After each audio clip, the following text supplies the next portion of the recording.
Oh, are we there? We are there. I don't know if anyone else is here. I don't know if anybody is watching yet, but Hey, we are Kim here. Munin, how are you? Good to see you and everybody else. We got Stone Sour. Hello, Stone Sour. Um, Raccoon? Raccoon Eyes. I'm so sorry, Raccoon Eyes. Oh no. Who else? We don't know. Did you buy the waterbed? Oh No, no. No, no, no, no, no, I'm gonna no. Hey, Reynard, how are get you? seasick, or you know what? It gets real cold in the house and you didn't realize, and you jump on the bed. It's hard as a brick, and you break your hip. That's And we got Nerd and we got Lou. Hey, Lou, how are Oh, you? Lou is here. So we hope everybody had a very, very uneventful week. And if it was eventful, hopefully the events wasn't too bad and it was Hmm. pleasant events.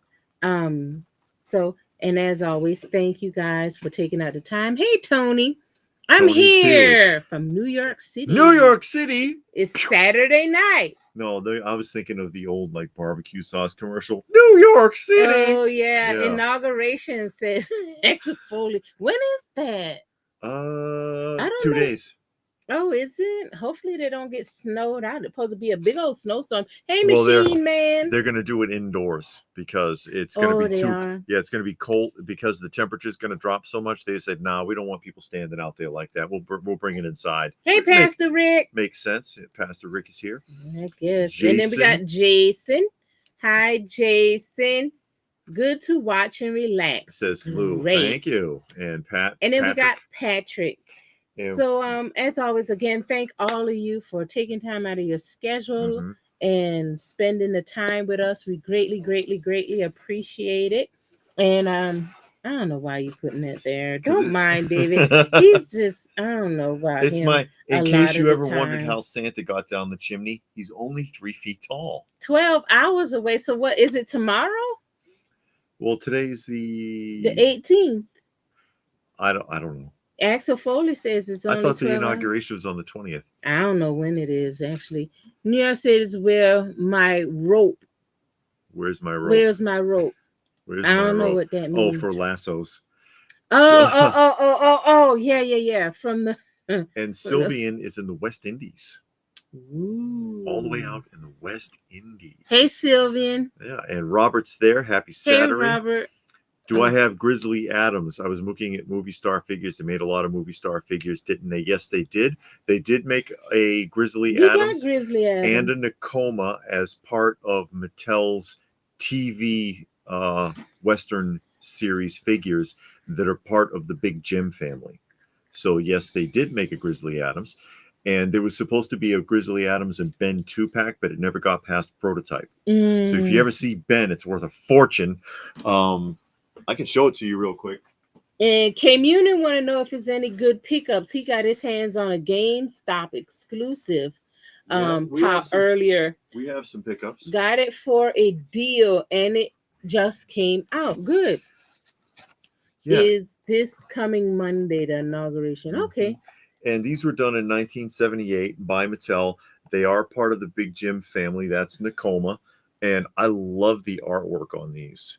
They really did it, back in the old days when the aesthetics of the packaging was just very important. Mm-hmm. And then, of course, you get a full portrait on the back there with the description of Nakoma, who is the Indian from the show. And they never got past these two figures. And they did two for How the West Was Won with James Arness.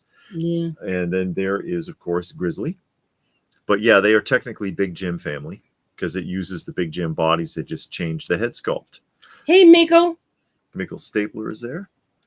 And more really fantastic artwork on the back. That is some nice. It is some good artwork.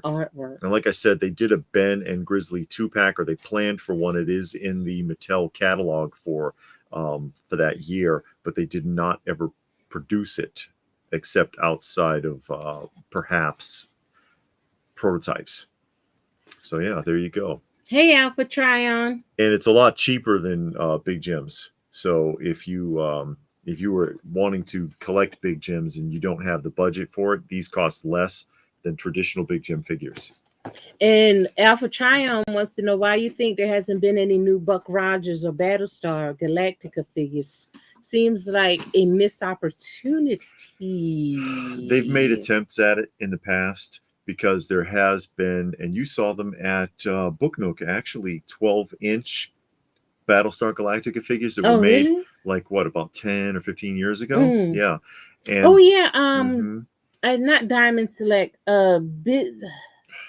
I got some of their figures. They made the Twilight Zone Yeah. figures. They made Battlestar Galactica, and that came out in the early 2000s. And Figures Toy Toys Company Company. That's who also it did was. like Mego like size Mm-hmm. figures in that range. Yeah. And Zika Toys made Mego like sized Buck Rogers, and they did Buck and they did Tiger Man, I think. Mm-hmm. And then they canceled the line because of a lack of interest. They didn't get past those two figures, I believe. Oh. Stone Sour says the painted artwork on the figure cards are the best. Yeah, they really did a great job on those.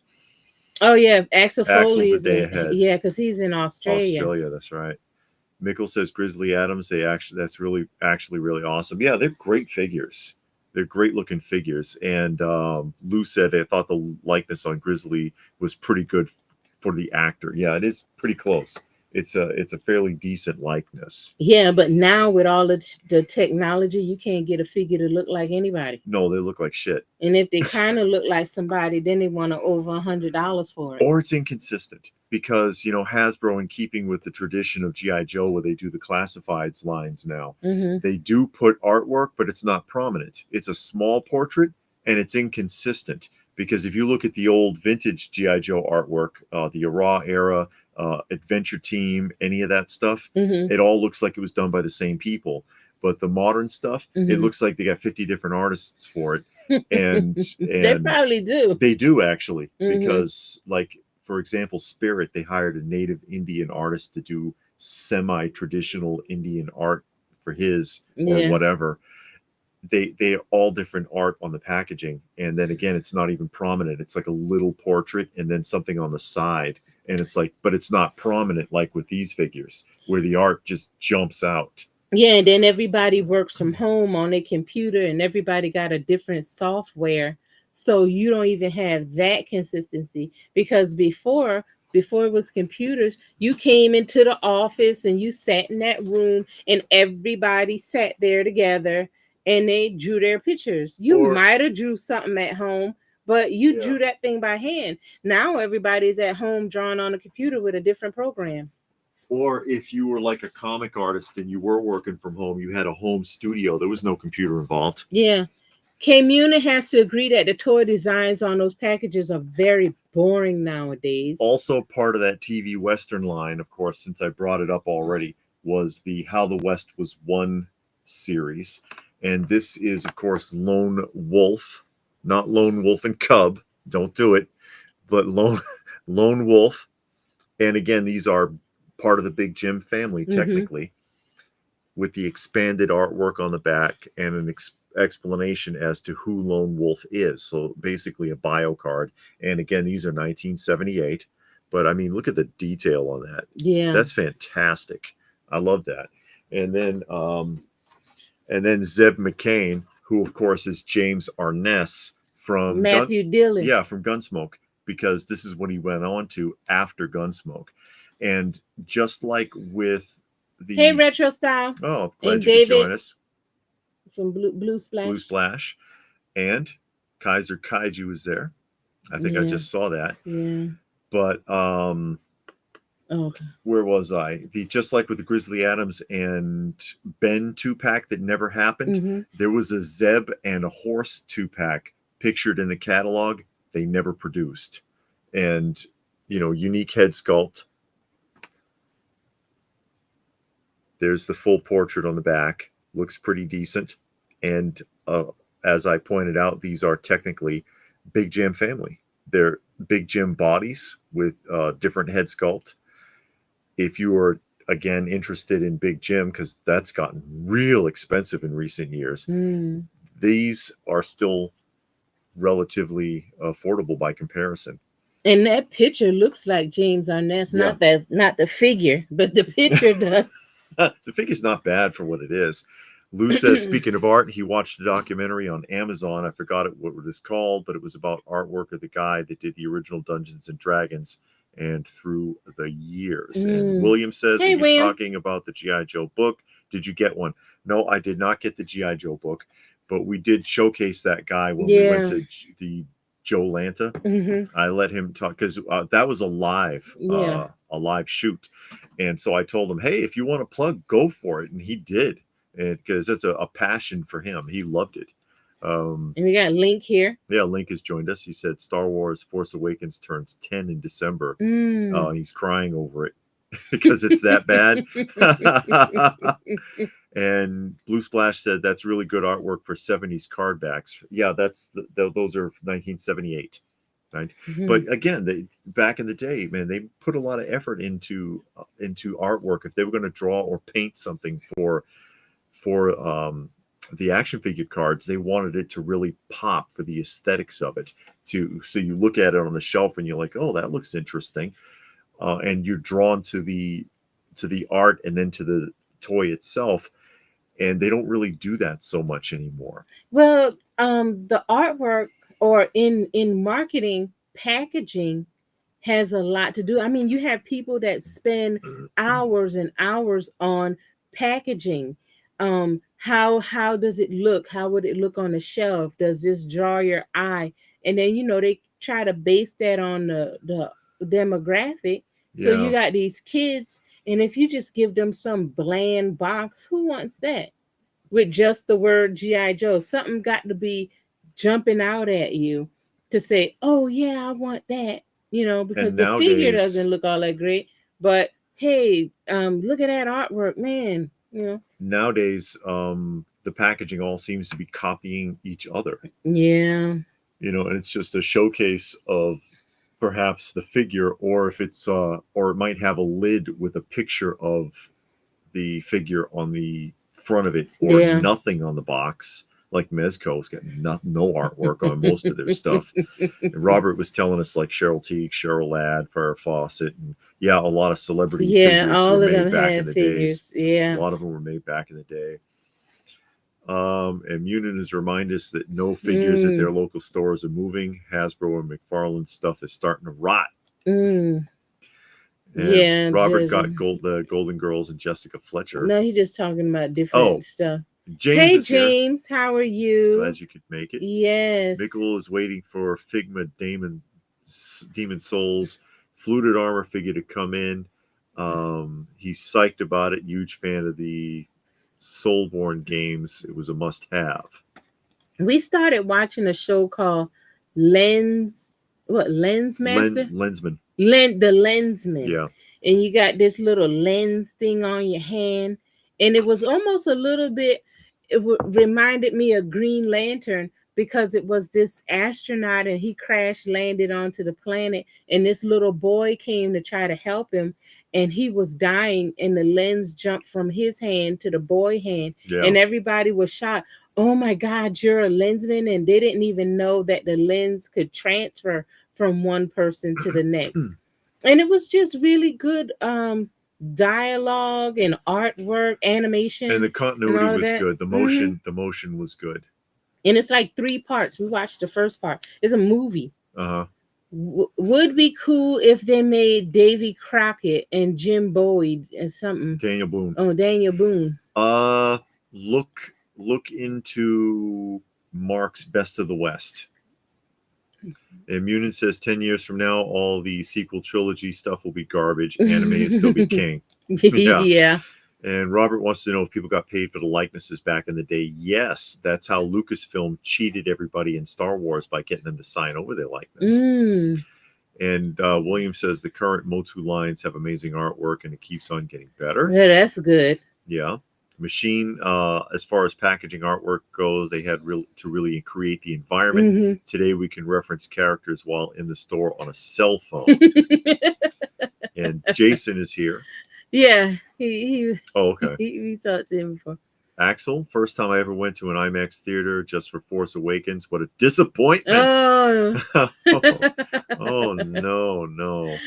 And Do you collect NECA Predator? I have a few NECA Predators. I Yeah. do because I like the Predator character and I like the way that character look, and I did collect a few of them. Yeah, not all. There's way too many. Yeah, because I remember a few years back, NECA was on like number 200, I think. Their 200th Predator, and that was some years ago. So I don't know if they're still doing it. Don't seem like I've heard of them doing any in a while, but I know like every month almost they had one or two coming out. Got Yeah. some DC McFarlane toys from a brother. Okay. Links. See if, And David got something from Goodwill. yeah, see if anybody who knows who this is. I'm just going to show it to you. Who knows who that is? Does it look familiar to anyone? Does this look familiar to anyone? I'm going to see who's paying attention. He was at Goodwill for $1.11. And you know they price it like that so they can ask you if you want to round up, and you tell them no, by the way. But who knows who this is? You might remember if you're in our age category.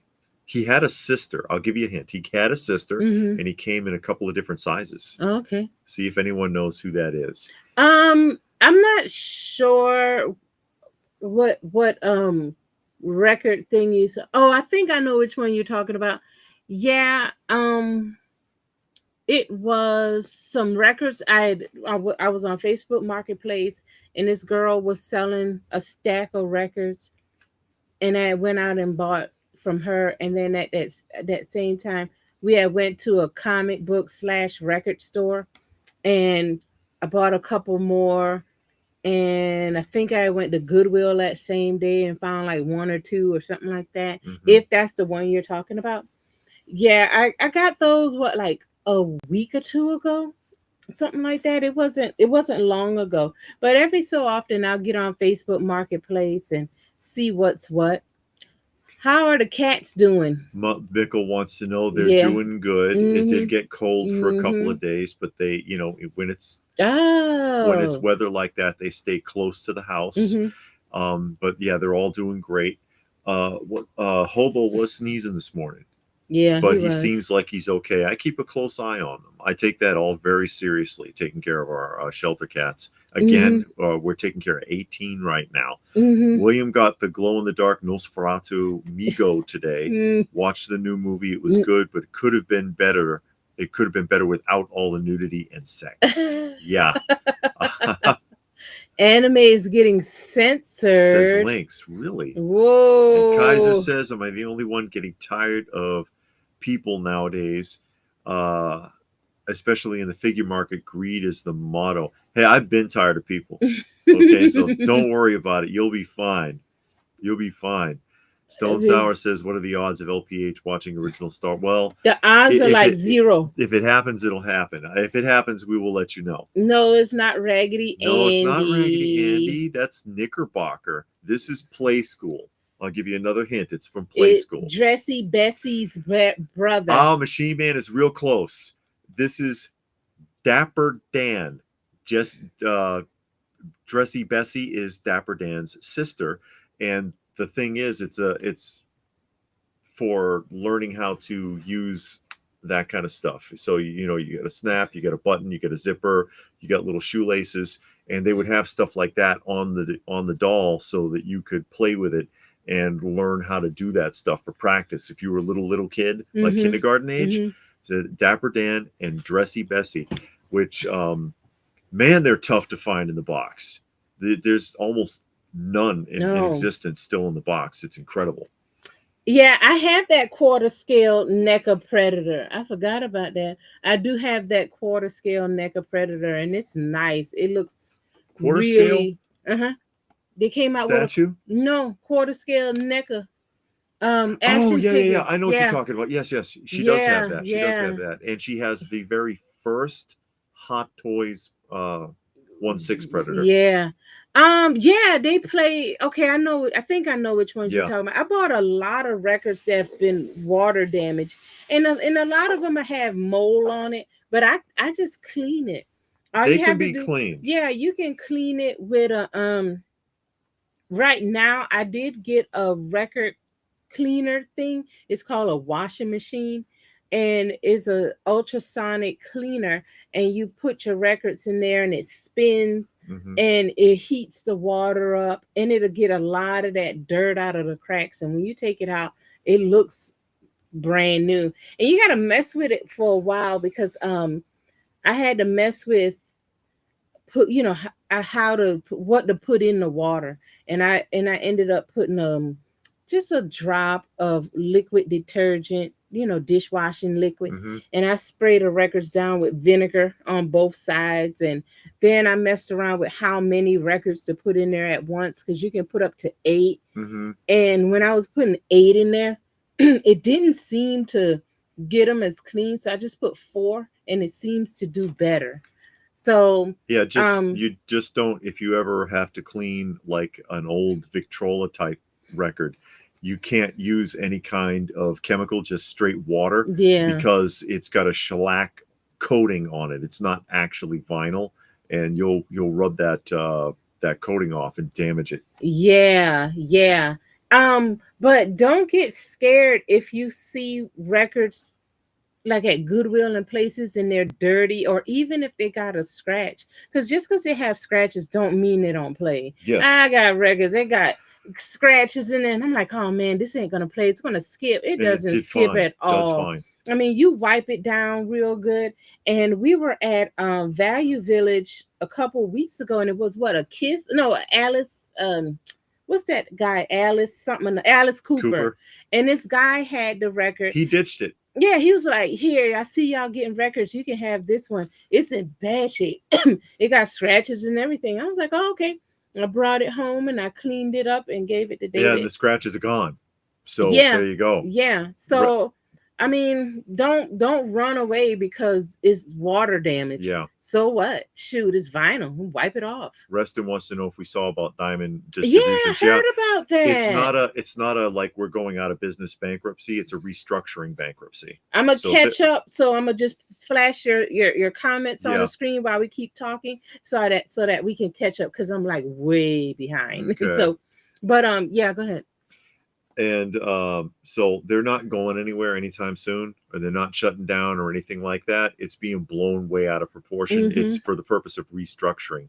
Yeah, Mickle says, "God bless you two for taking care of the cats. Truly generous. I love them." Hey, So, Trevor. and Trevor's here. I love him, so I'll do it anyways. I'll take care of him anyway. Lou from My Migo Like Mm-hmm. also is taking care of a local Yes, clowder of cats. That's what they call it. A colony of cats is referred to as a clowder. we call them a bunch of Yeah, cats. he's got a handful that he's taking care of as well. Mm-hmm. Migo Lou says he liked the new, is it the new Wolfman? He says wait for it Wolfman on TV. would Saw recommend Wolfman it. tonight, would recommend waiting for it to come up on TV. Okay. Another His sister had the Dressy Bessie. it's a classic 70s/80s toy. Very classic. But I also picked this up. I found this at Goodwill. Oh yeah. And this is the Spirit of Halloween jacket. Mm-hmm. See, Spengler, and it still has the tags on it from Didn't even wear it. Spirit of Halloween. Still has the tags on it. Found this at Goodwill. It's never been worn. Never been worn. In a size large. Size large. I know I can't. It's hard to show the whole thing. I love the lining. I'm gonna take this off and we'll come back to you in a minute, Mickle. I love So the you lining. can see. But yeah, I'm like, yeah, it's wrinkled. It's wrinkled. It's probably stuffed in a bag or something. Yeah. But yeah, Spirit of Halloween Spengler Ghostbusters jacket tags still on it. Person didn't even wear it. Didn't Bought it. even wear it. Paid $50 for Yeah, it. the price tag on that is $49.99. Yeah, $49.99 at Spirit of Halloween, and I'm like, holy crap! I'll just sure. I mean, it's hard anymore to find anything halfway decent at Goodwill, but sometimes it surprises you. Miko wanted to ask, I guess the entire room, what does everybody think of the Hasbro Maximum series. I don't buy Marvel Legends personally, but want to know what the community thought. Is that the ones you just saw with that Rom Space Knight and everybody? Hey Chance, how you doing? I don't think so. Oh, okay. I don't know what the Hasbro Maximum series Hey, I lose is. track. I mean, I show a lot of figures on the roundup, but I lose track because there's so much. There is so much.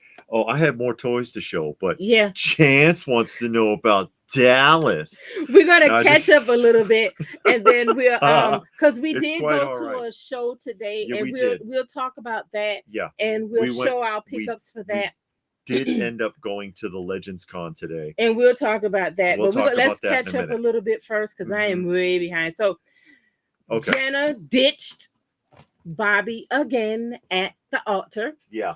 And that stupid girl showed that letter from Her dad. from her dad had, that Jock Digger Barnes and her dad Jason had written up from Donna's husband.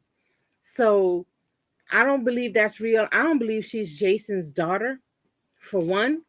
So whatever. So that happened, and like I said, Bobby was left at the altar again by Jenna because John Pierre or whatever his name is, Francois, forced her to go on. And Pam is just spending money. I wish I had Pam money. I don't care how much money it take. You sweep the ocean looking for my mark. Whatever. Yeah. And then we got Johnny has joined us. He's coming from a monster truck house. show. Whoa, I have never been to one. I've seen them. I've never been to one. I've been to, when I lived in Topeka, I was at several of them because I used to take the kids. They're fun. You'll be there sitting there for a while, but they're fun. Yeah. I put vinegar on records, plain white vinegar, and I have not had a problem yet. That vinegar at first, before I had the washing machine cleaner, I would just put the vinegar on and wipe it with a rag, and man, you can see the dirt. If you look at the rag, it's like dirt just coming out of that thing. And now, like I said, I use it with the cleaner, and it's doing great. I mean, I don't have a problem.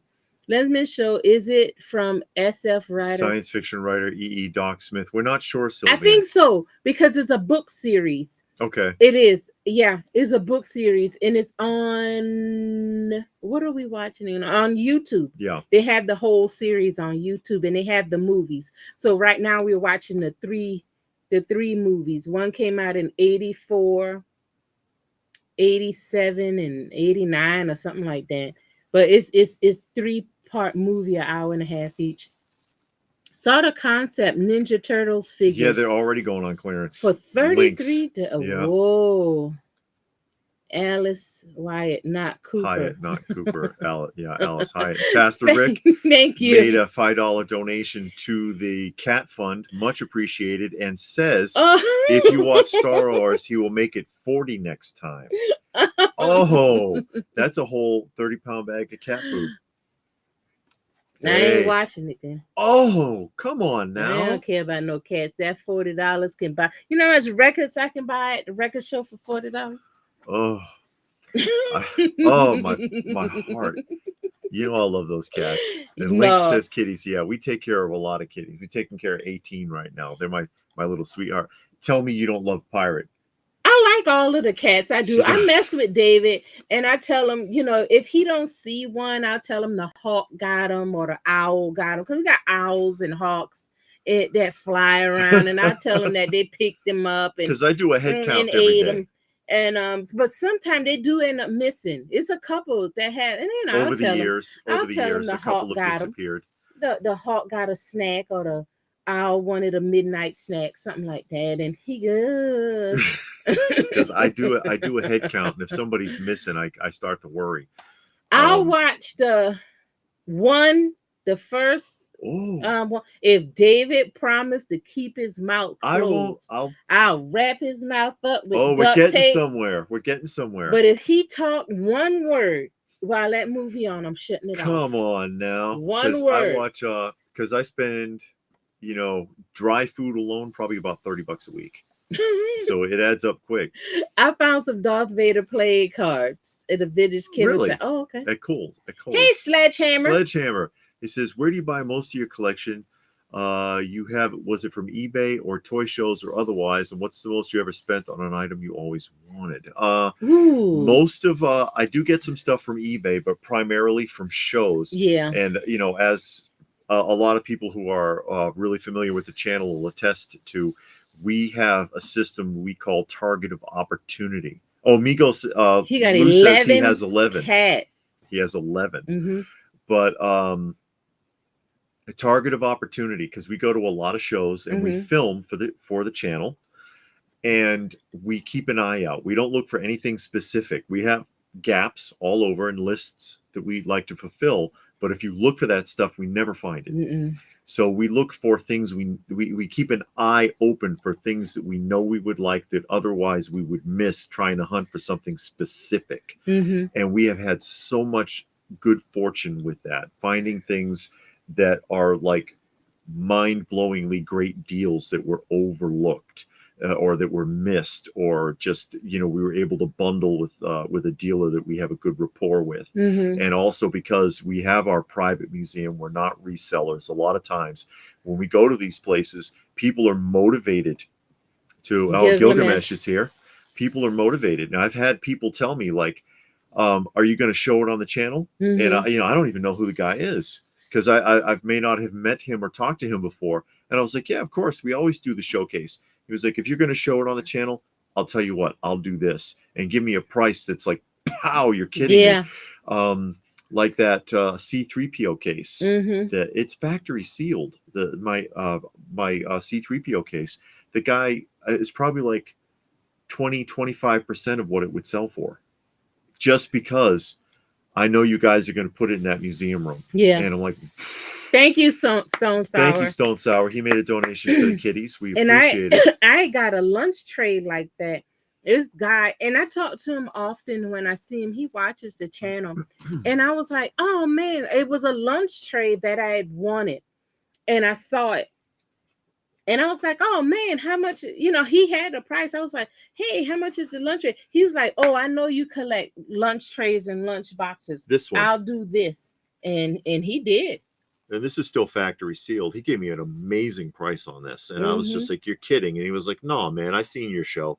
I want to do that. Hey, so, Richard. Hey, Richard has joined us. We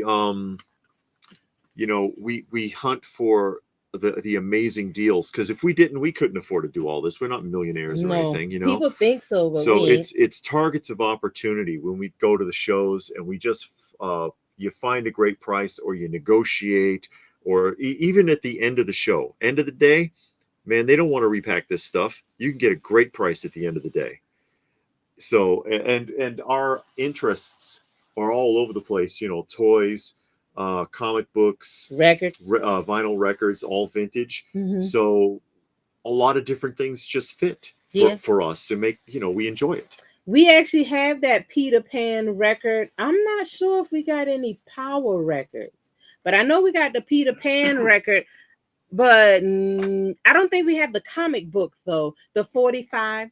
But I don't think we have the comic book. But we went to an estate sale about a year or so ago, and they had a bunch of children's 45s, and it had a lot of those 45 comic book combos there. Some of them had the comic book, some of them didn't. They had the one for the cereal, that Toucan Sam. That's right. Yeah. They had the Toucan Sam workout one. Yeah, that was weird. But they just wanted to get rid of it. They sold the whole thing for like, what was it? Man, they sold everything because we had that box. We had a box full of stuff because nothing had a price. So what we said is, okay, let's just put the stuff in the box, take it to the thing, and let them tell us. And whatever's too much, we just put it back. They give us a price on the entire box. And it was like super cheap. Yeah, like this was in there. You know, you all remember this, the little play desk, the Fisher Price play desk, and it's complete. All the cards and all the magnets are everything are in here. And they said $10 for the entire case full of stuff. Yeah. Just to get rid of it. And it's Yeah. like, hell, this is worth more than $10. And that box was Yeah. full. Because, like I said, they didn't have prices on anything. So we just took it up there to get a price. And then they said that. And then we went to another room that had a bunch of children's records and stuff. So we got that. Wim is watching Werewolf TV series 87. 87. Do you have that on DVD? It's an episode with My Pet Monster. No, in I it. don't have that. I've never heard Somebody of that. asked who is the cutest cat right now. That would have to be Pirate. And that's Johnny Future, who's in here or was popped in a minute ago. That's like his favorite from the pictures that I've shown. She, out of the blue, suddenly decided I'm her favorite person in the world, or favorite anybody in the world, because they don't like other people. You know, they get terrified if people come around. And now when she blows in through the back door in the morning when it's feeding time, with the other ones, and she's like Hobo and Dad, just climbing all over me, being all friendly and licking my ear and being crazy. Because I guess she's just decided she really likes me now. And she's really long fur on her. She's like a puffball. Her fur must be 3 inches long, and she's like just soft, and she's a sweet little thing. I guess. Adoptions are not that easy, especially after their ears have been tipped.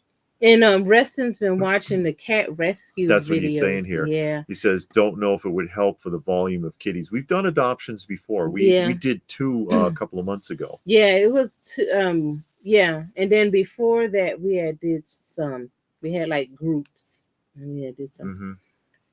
A pal of mine bought a near mint first print Ninja Turtle #1 from '83 in Texas for $100. Wow. Selling it, had no clue what the book was. And while we were talking about aesthetics on packaging, this caught my eye really quick, and I just wanted to share it. And this is Atrovitos Dynamicos, which is Marx. They are 8-inch versions of Marx vintage that were made in Mexico. Look at the artwork on these. And they're just scaled down Marx. And they call them Plastomarx. 8-inch versions of the 12-inch Marx figures, but look what they did with this art and how it comes out of the packaging for these 2 astronauts. And then on the backs here, that's some other figures that are in this series. I have 7 different. There's supposed to be 9, but one of the figures, which is that cat. What does that say? 6002A, the bad guy cowboy. I've never seen that one. I don't know if it was ever made. And then that Cuban looking soldier. But the dynamic artwork on these packagings and the way that it's cut out like that. Talk about eye catching, for the time period.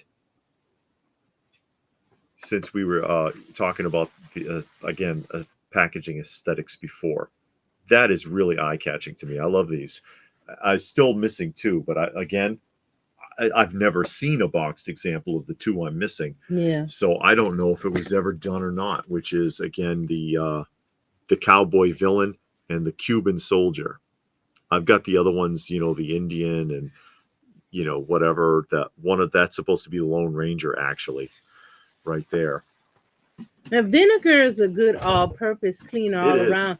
I use it to clean everything, mop the floor, clean the bathroom. You can put it on your clothes in a washing machine, put it in the bleach thing, just pour straight white vinegar in it, and it helps get odors out of your clothes, especially if you sweat a lot. It'll help lift all of that up and dirt. So, it's a cheaper alternative than all of that other junk you got out there. And then all those harsh chemicals. Yeah, and then those other chemicals leave residue. So you get this residue, but vinegar doesn't. So I use it for a lot of stuff. I make my own all-purpose cleaner with it. A lot of the new legends have been solid so far. Been enjoying them and had a massive loots from Big Bad Toy Store came in. That was Legends. It says Blue Splash there. And Robert wants to know when you saw the new Cat Slayer and surprised you didn't get it. I tried to get it. I've been hearing a lot of complaints about the cat's lair being Ooh. flimsily constructed and breaking. Ooh. From people that have unboxed it, they've been saying it's poor construction. Wow. But no, I never seen it. I wanted to see it as a kid, never got to see it. And then I'm not too big of a fan on space movies and TV shows. And I had this conversation before. Yeah. And I'm not a fan of space movies and space TV shows. I did watch Battlestar Galactica and I watched it from the beginning, and I could get with it because I knew what was going on and I knew what was happening. And David was telling me about Star Wars, and it has no beginning point. It's just they're out in space. Well, you never seen it, so you don't know. Right, but I asked you, where did they start? They started in space. So they're out in space. So why are they in space? Where did they come from? We're not having this conversation. Where are they going? And that's why I can't get with space movies and TV shows like Star Trek. I can never get with Star Trek because they're already in space. Where are they going? They're just flying around. Axel all says over a the place. 44-pound of cat food where he is $120. Yeah, I can get the dog. I can get a 30-pound of the cheap stuff. What are you buying? Blue Buffalo? I can get the 30 pounds of the cheap stuff for about $30. And Moz wants to know if we're going to Toyland. Of course. Yeah, we're going. We're typically Brett usually invites us to that stuff. Mm-hmm. And Machine likes that toy hunting strategy. Mm-hmm. And Johnny got pre-ordered the black and white Nosferatu with coffin that we showed on the roundup. And Lynx wants to know, what's the new Star Wars show? Just a rip of Goonies and Stranger Things? Yes, as far as I understand it is. Oh, that new one, the Skeleton Crew. Yeah, whatever I haven't it's seen called. any of the shows though. No. Gilgamesh wants to know if anyone else having to verify they were human on eBay. I haven't. I haven't. But I never log out. Sledgehammer says wow. Yeah. I guess because I never saw Star Wars. Wow, you're way behind. I told you. That's why I'm just gonna click on some of the things so it can show on this. Nerd says that case is a thing of beauty. Also for pickups this week, since I love the old stuff. Mm-hmm. Okay. Here is Hasbro's original Doctor Kit with a happy kid, and the head is form-fitting. Because look, if you turn it, you can see the side of his head and his ears and everything. See his ears? And it comes with pills. Listen, you hear that? It's candy pills. Oh, wow. And it says right on there, Cheerio candy pills. But this is sealed. That is the original factory wrap. This is factory sealed. Hasbro Doctor Kit, which Johnny says Pirate's pretty. The Doctor Kit from Hasbro is a huge can of worms because it's like the Potato Head. People don't realize because they did Mr. Potato Head between the 50s to the late 80s. They probably did 100 different versions of Mr. Potato Head. Mm-hmm. People don't realize. And they did the same thing with the Doctor Kit from Hasbro. This is the original one. That's actually a vinyl case for the pieces to go in. And then the more traditional one looks like this. This is the one you guys might remember if you were a kid. The plastic box. Clear. Yeah, I know. It's like, this is sealed too. It's the cellophane. But the plastic box with the handle, and it's got all the little tools in there, and you see the kid experimenting on the dog because he can't get away from him. Hasbro Doctor Kit. And this was also done in multiple different colors or in vinyl. This is hard plastic, but it was done in vinyl too. In green, yellow, red, blue, white. Mm-hmm. And they also did them to say Nurse Kit. And they did them in like briefcase style to look like actual first aid kits and stuff. And they did other versions where there's like cutouts where bottles could fit into form-fit things on there. They had like these fake bottles that you could put in. This is another one from the 50s to the 80s. They probably made 100 different versions of this. You could go down a really deep rabbit hole trying to find all of these even loose because they made so many different versions. Richard picked up a lot of, I think that's supposed to be 1,100, those children records from eBay, and it included a Space 1999 record. We see a lot of children's records and like TV show records at some of the shows. Yes. Some of the children's records I pick up, not all. I like them if they're the 33s and they're picture discs. Hey David, how are you? Good to see you again. Yeah. I like to pick them up if they're picture discs because I like to have picture discs, on the wall and stuff like that. But it's so much out there. But now I'm just concentrating. I'm working on my Beach Boys records, which I want to collect all, and Bee Gees, I want to collect all. And I got a lot of each. Still got quite a ways to go because it's more extensive than I thought. And the Beach Boys is very hard because they got single records, and then they did some with like two, like a double LP, but then it's two of the single records in one, and then they named it something else. And it's like, good Lord, and I don't need all that. So that's just a bit much. And they look a little bit. Figures. He I says they don't look know like what Madelman. He means by the body type. Oh, okay. And Munan's picking on me, saying the video I did with the cats jumping on me was cute. Oh, yeah, because they most of them are not afraid of me. There's a couple that are just still really feral and they never got comfortable with me, but most of them they're comfortable enough, and they all jump on me and everything when it's feeding time. Vinegar doesn't smell bad, and vinegar absorbs odor. So if you got a house or area and the odor is very strong, especially if you got pets, you want to use vinegar. Just take the straight white vinegar and just spray it. Our cats, thank God, they don't spray. At first they did. We got them out of that. Yeah. But the vinegar, a couple of them had that habit. Yeah. And spraying is when they try to mark, when they try to pee on things to say this is mine, this is mine. And but vinegar absorbs odor. So and if you have a cat that does that, do not use bleach. Yeah. Because they can mistake the smell of bleach for another cat's urine and they'll try to pee over it. So don't make that mistake. And Blue Splash said, thank goodness I stayed away from cats. Yeah, because I tried to get that cat slayer 2 times, and 2 times I kept getting denied and couldn't get it. Yes, I saw Space 1999 from the beginning, so I understood what happened. And I saw Battlestar Galactica from the beginning, and I understood what happened, and I knew where they were going. Space 1999, they weren't going anywhere because the moon was just going. So I got that, but I knew why they were there. And Chance, by the way, Nostalgic Pod Blast, that's his channel. Yes. So check it out if you get a chance. He has, I started watching a movie on his channel, but I got to go back to it. And then he's showing Alice, because the lady from Alice's Restaurant. Yeah, the TV show or Alice. Mel's Diner. Mel's Diner. He's showing that on the channel. But he has a movie that I started watching like an hour before the show started, and I had to turn it off because we had to come here.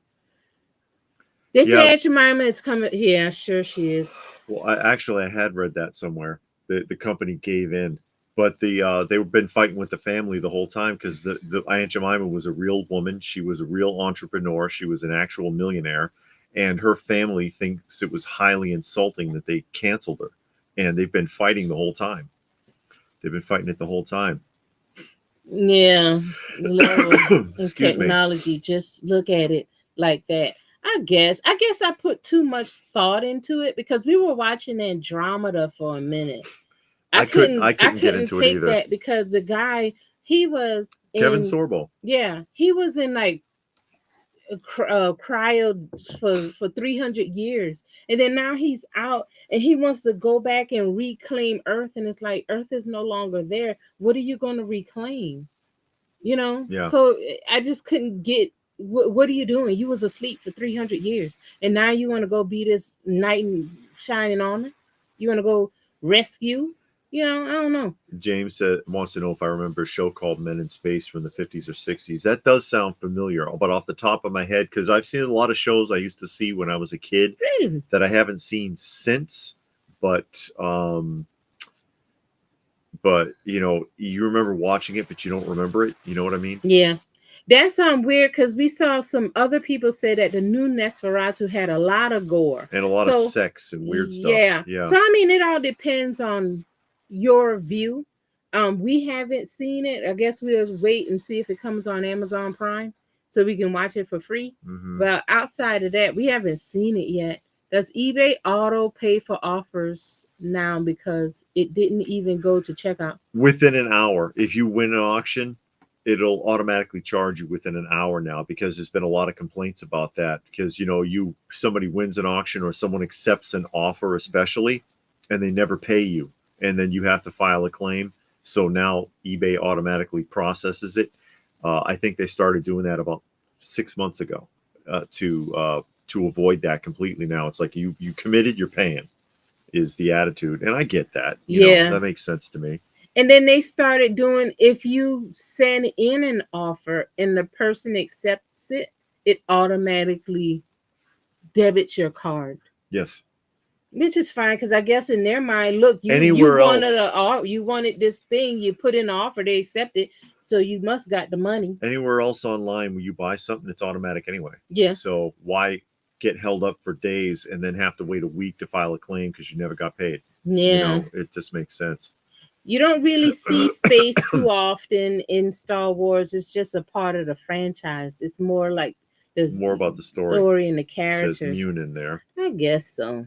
So there you go. It's going to be okay. So we're going to start talking about the show that we went to today and showing those things. And I'm going to put your stuff up on the screen while we talk, because I'm way behind. We did end up going to the Legends Con. We weren't really planning on it. Mm-mm. But we got contacted by a guy that we know that got in there at the last minute, that we know to be a really good reputable dealer. Yeah. There's a couple that were there, like Chris from The Ones You Loved Comics was there, and he's usually pretty good.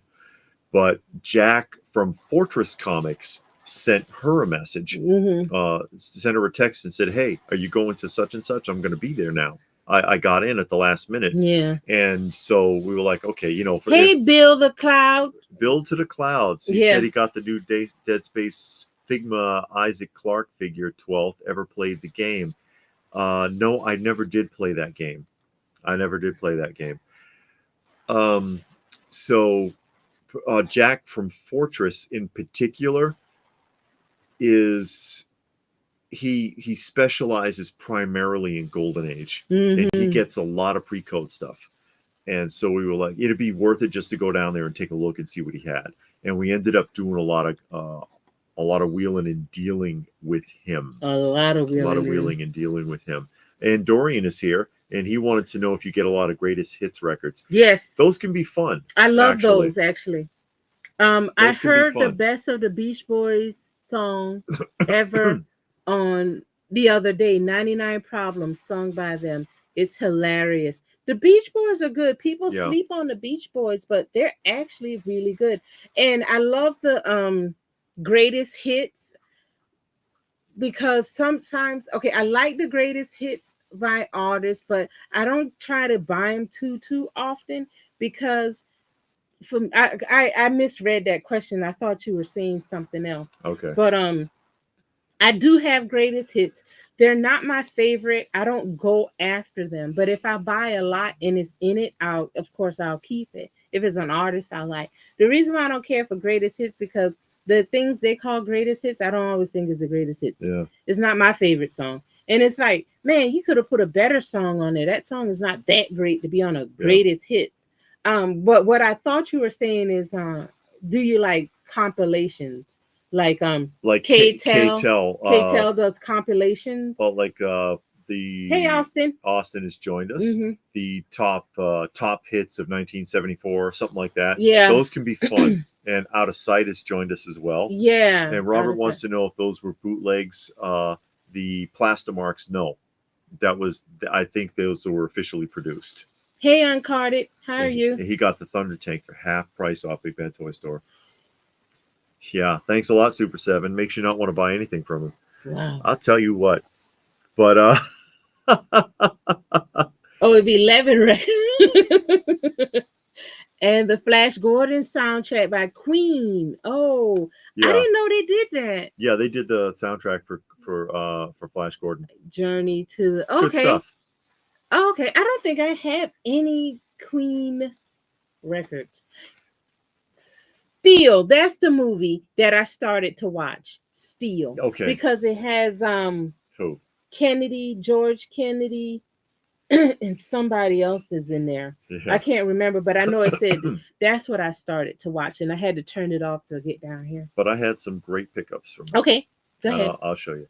So first of all, Devil Dinosaur, and the video will be going up. I should be able to get it up by tomorrow for the tour of the show, and you'll see our pickups again there. But Devil Dinosaur #1, really, really nice copy. And I'll grab one of these every time I can find it in decent shape. Devil Dinosaur #1, right? And I've got Submariner #50, which he just gave me that. He just gave it to me. I don't know if there's anything significant that happens in this one. I don't remember. It says extra special 50th issue. Extra special 50th issue. He's fighting with Lobsterman. He's fighting with Clawful from Masters of the Universe, actually. kind of what it reminds me of, kind of what it looks like there. Actually, these guys look more interesting than Clawful. But they had Lobstermen like this on Thundercats, too. Did they? Yeah, they did on the beach. You get in trouble if you went out on the beach, remember? Because the Lobstermen would get in your way. This is a nice pickup. I like this one. This is Marvel Comics Scooby-Doo #1. First Scooby-Doo in comics. First appearance of Scooby-Doo in comic books from Marvel, which you would expect something like this to actually probably come from Gold Key or Dell or somebody rather than Marvel Comics. So that's a nice key. Here's one that Johnny will appreciate. $6 Million Man #1. And it's a really, really clean copy. It can stand a clean in a press, but it's a real clean copy. It'll grade high when I'm done working on it. Robert wants to know if the Marx astronauts scale with Miko Star Trek. They'd probably be just a hair taller. But yeah, they're pretty close. And Dave Blue Splash wants to know, is price more steady with vintage figures compared to the modern figures? Yeah. I don't see too much fluctuation in the vintage figures. I have seen vintage dolls dropping off somewhat, like doll babies, not like fashion dolls, but like a lot of the E.G. dolls or Madame Alexander and stuff like that has been tapering off. A lot of the old ideals have been tapering off in value over the years, but not the fashion dolls. David says that people need to come to their senses and buy the real Micronauts and leave that Super 7 stuff alone because they're going to be disappointed. Well, the artwork on them is pretty good, though. Yeah, that's the only thing. And then, I don't know. I guess sometimes it's cheaper. Sometimes the newer things is cheaper. Not all the time. Not always. Yeah, and I saw that Munin says a free comic is a free comic. Yeah. Absolutely, I know that's right. I am not complaining. Even if you don't like it, I don't care for no Wolverine. But you give me one, I'm gonna take it. I am not complaining. And then this one, and this is my blockbuster for the day here, and that is Detective Comics #84, and that's from where the price tag was on the bag. It's not on the book. Detective Comics #84. 1944. And it is completely intact, no missing corners, no yellowing pages. It's completely attached, which is rare for this because I don't know if you can see it. This is a wartime book, so one staple. They only put a single staple in the center during this time period. So they're pretty. It's pretty common for these to be split. Mm-hmm. It's not. The spine is not split, and the staple is still really well affixed to this.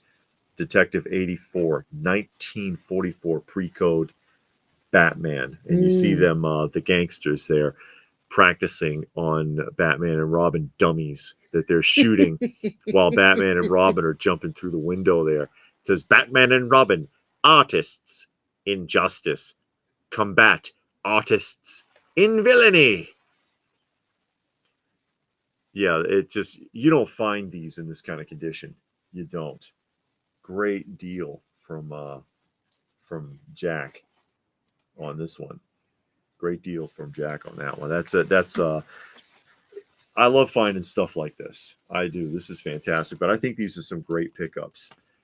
You know, again, a couple of keys, which I would have, you know, $6 Million Man and Scooby Doo. I'd get that anyways. No, Robert. Not the one with Shaq. No, he's talking about a movie that came out in like what 1978, I think he said. It's an older movie. It's not the one with Shaq. I agree. Vintage Japanese things are hard to come by, but most modern anime manga are just common cheap rubbish. Woo! And Two Old Hey. Geeks. He said, think of the history that comic has seen. Yeah, 1944, and it survived. Yeah. It's not split on the spine. The cover's still attached with only one staple because that's the way they did it back then. Frank and Frog is joining us. Mm-hmm. I mean, yeah, absolutely. Wartime golden age. This is fantastic. And not trying to take anything away from the others because, I mean, come on, Charlton, $6 Million Man, and any Charlton book that's not like falling apart is incredible because the Charlton books, they were just poorly constructed. Come on, Scooby #1. Come on, Scooby #1. This is some great stuff. I think so. I'm really happy with it. Devil Dinosaur #1, Jack Kirby classic. And they're usually not very expensive. Devil Dinosaur. They're usually not. And this too, because why not? Classic Silver Age Submariner. Come on now. Eric says that's a beautiful cover of Detective 84. The old artwork cannot even be touched by today's sleazy AI computer stuff. Hey, no, any of it. Eric, how are you? I mean, yeah, even this. Look at that. There's a lot going on there, and that was hand drawn. It wasn't drawn on a computer screen. No, that's Charlton with a digital pen. Robert was asking, was that Charlton. Marvel DC is Charlton? Yeah, see, Charlton Comics. Mm-hmm. And Charlton Comics was actually bought out by DC. Yeah. Because the Question and the Blue Beetle and characters like that originally were Charlton characters. Yeah. Or even, oh God, what is his name? Not the Atom. Was it the Atom? I'm not From sure. DC Comics was a Charlton. I know the Question was, and I read the DC Question. I liked it. I thought it was pretty good. Yeah. I never read the Charlton Question, but I read the DC one, and I liked it. I read the whole series. I got the whole run, to include the later ones. And the later ones aren't bad until they got to the very last one, and then the Question had like powers, I guess. Yeah, they kept. I don't know. They kept giving him power creep, and he got better and better. And Chance is talking about that there was some great covers on the Charlton $6 Million Man line. Pastor Rick is a big fan of the Devil Dinosaur, as well as the Space 1999 from Charlton had some fantastic covers. I keep on saying David said, "Don't get me started with AI." And AI art. Eric tells us it is Captain Atom. Okay. I thought so. There was a handful of characters they transferred from Charlton when Charlton went under. Oh yeah, like E-Man. E-Man, that's right. Okay. E-Man was one. So I got a couple. She's got some good stuff. That's like the biggest one. Yeah. and it Horror tales of horror. I gotta turn it so it won't and have a glare. that's of course pre-code golden age with the hand of fate. Oh yeah, one thing. Like I don't know if you can see it. It has that stamp. Yeah. Tell them about the stamp. Yeah, sometimes they had the sales stamp or a time stamp. Like this is actually the stamp of the address of where this stack of books was going, and they just stamped the top of the stack Yeah. when it was wrapped in the bundle. Mhm. And or sometimes you see a date stamp Mhm. on these. Does not affect the value at all. It's considered part of the history of the book because it was something that was done in the delivery process. No, it's not. Detective Montoya. Detective Montoya. I've heard she became the question, but no, his name was. I can't think of his name. This is a golden age Shadow. shadow. That's a I Um, like that cover actually. but no, I don't know when Detective Montoya became the question or Yeah. why, but I don't know. The shadow. Who knows what evil I just lurks? bought some sweet vintage pulpy Ultraman. Okay. Oh wow. And I love my crime stories. Those are usually good. Real clue. Sometimes they're true stories. Sometimes. Eric says Steve Ditko was on Captain Adam at Charlton. This is always a great one. You know, if y'all been watching for a long time, you know I love my war comics. Yeah. So, and this one got Katie Keene in there. Katie Keene. Yeah, she was big in the golden age war books. I think she was a journalist. She was supposed to be like a journalist, uh, and she always shows up in a couple of books. Then of course I had to get some romance. And romance this one's comics. advertising candy on the right on the cover. This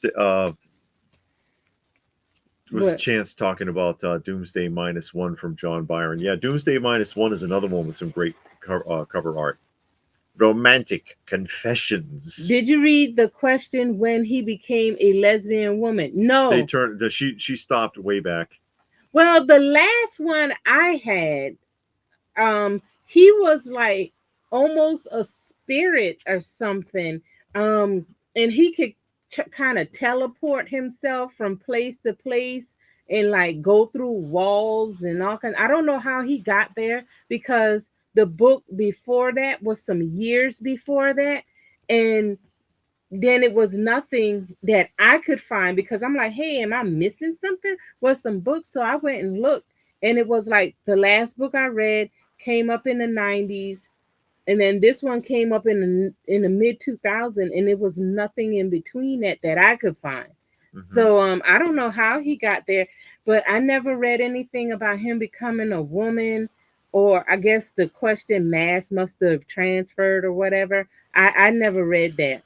You know, Yeah, I it was did too I much. was kind of done when he started going through walls and teleporting and doing all of that because they never explained how he got to that point.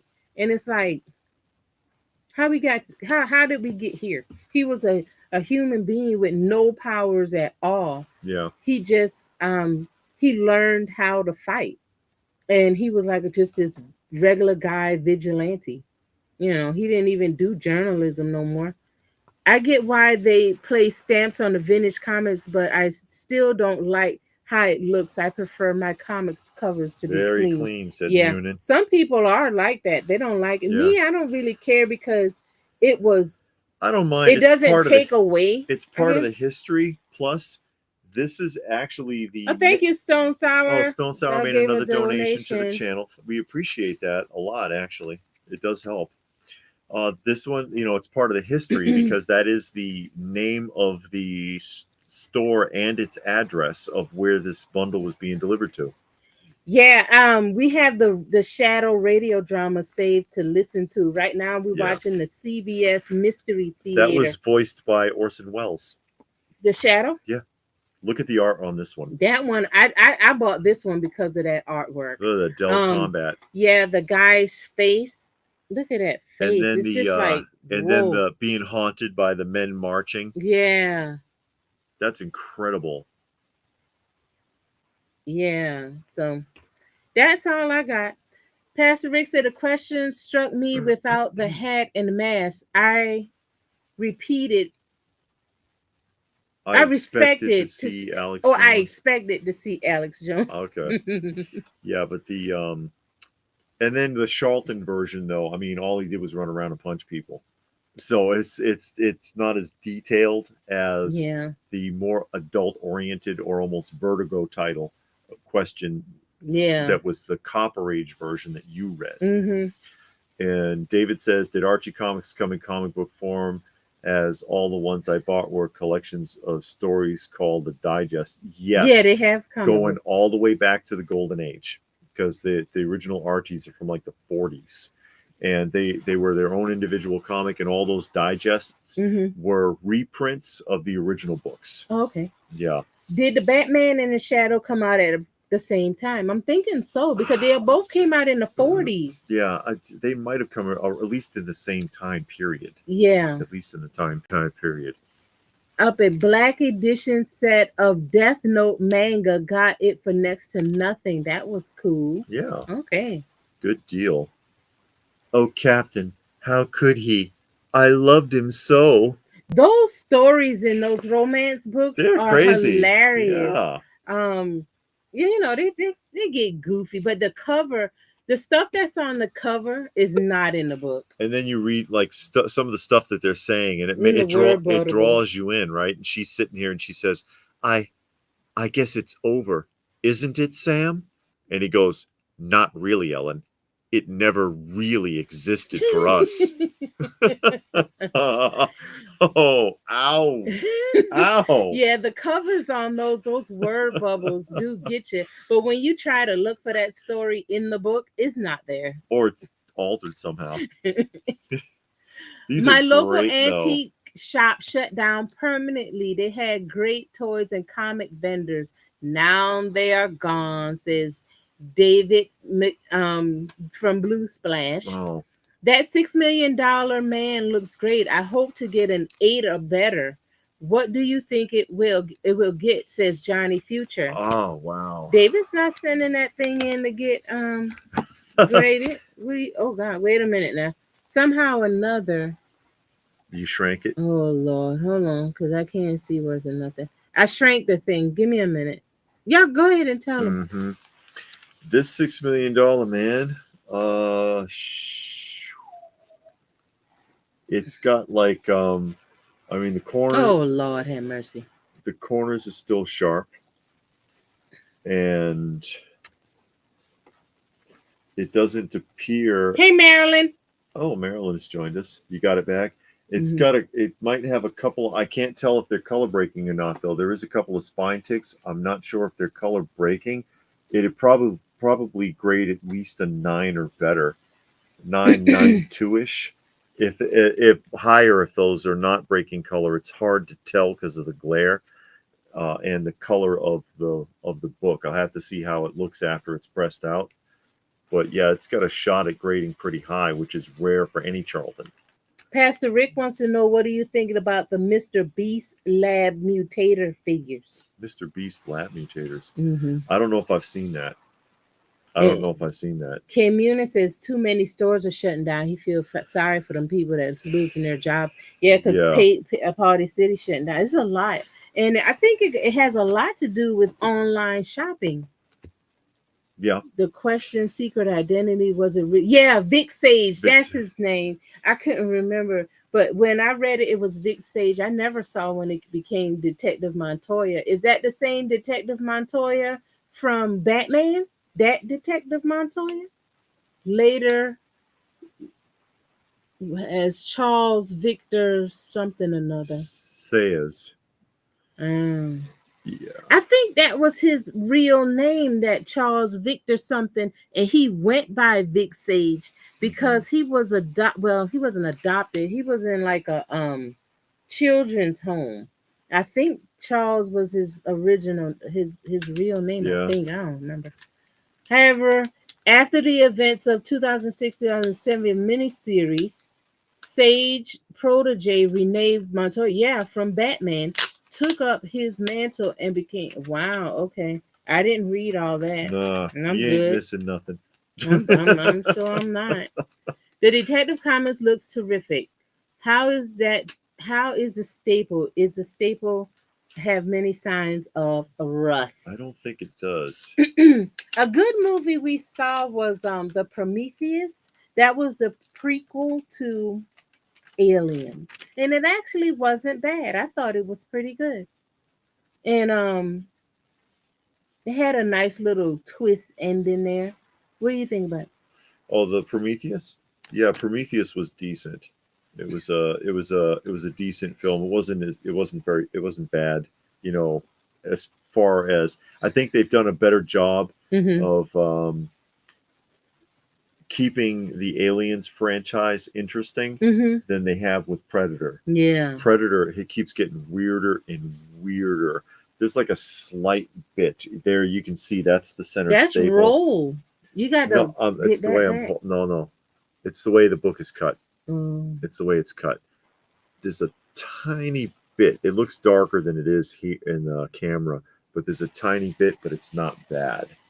It's really Okay. not bad. So Gilgamesh is saying that's the same Renee Montoya from the animated series. And then Blah. honestly, I don't even think I would bother to press it because it's actually this book hasn't been handled much.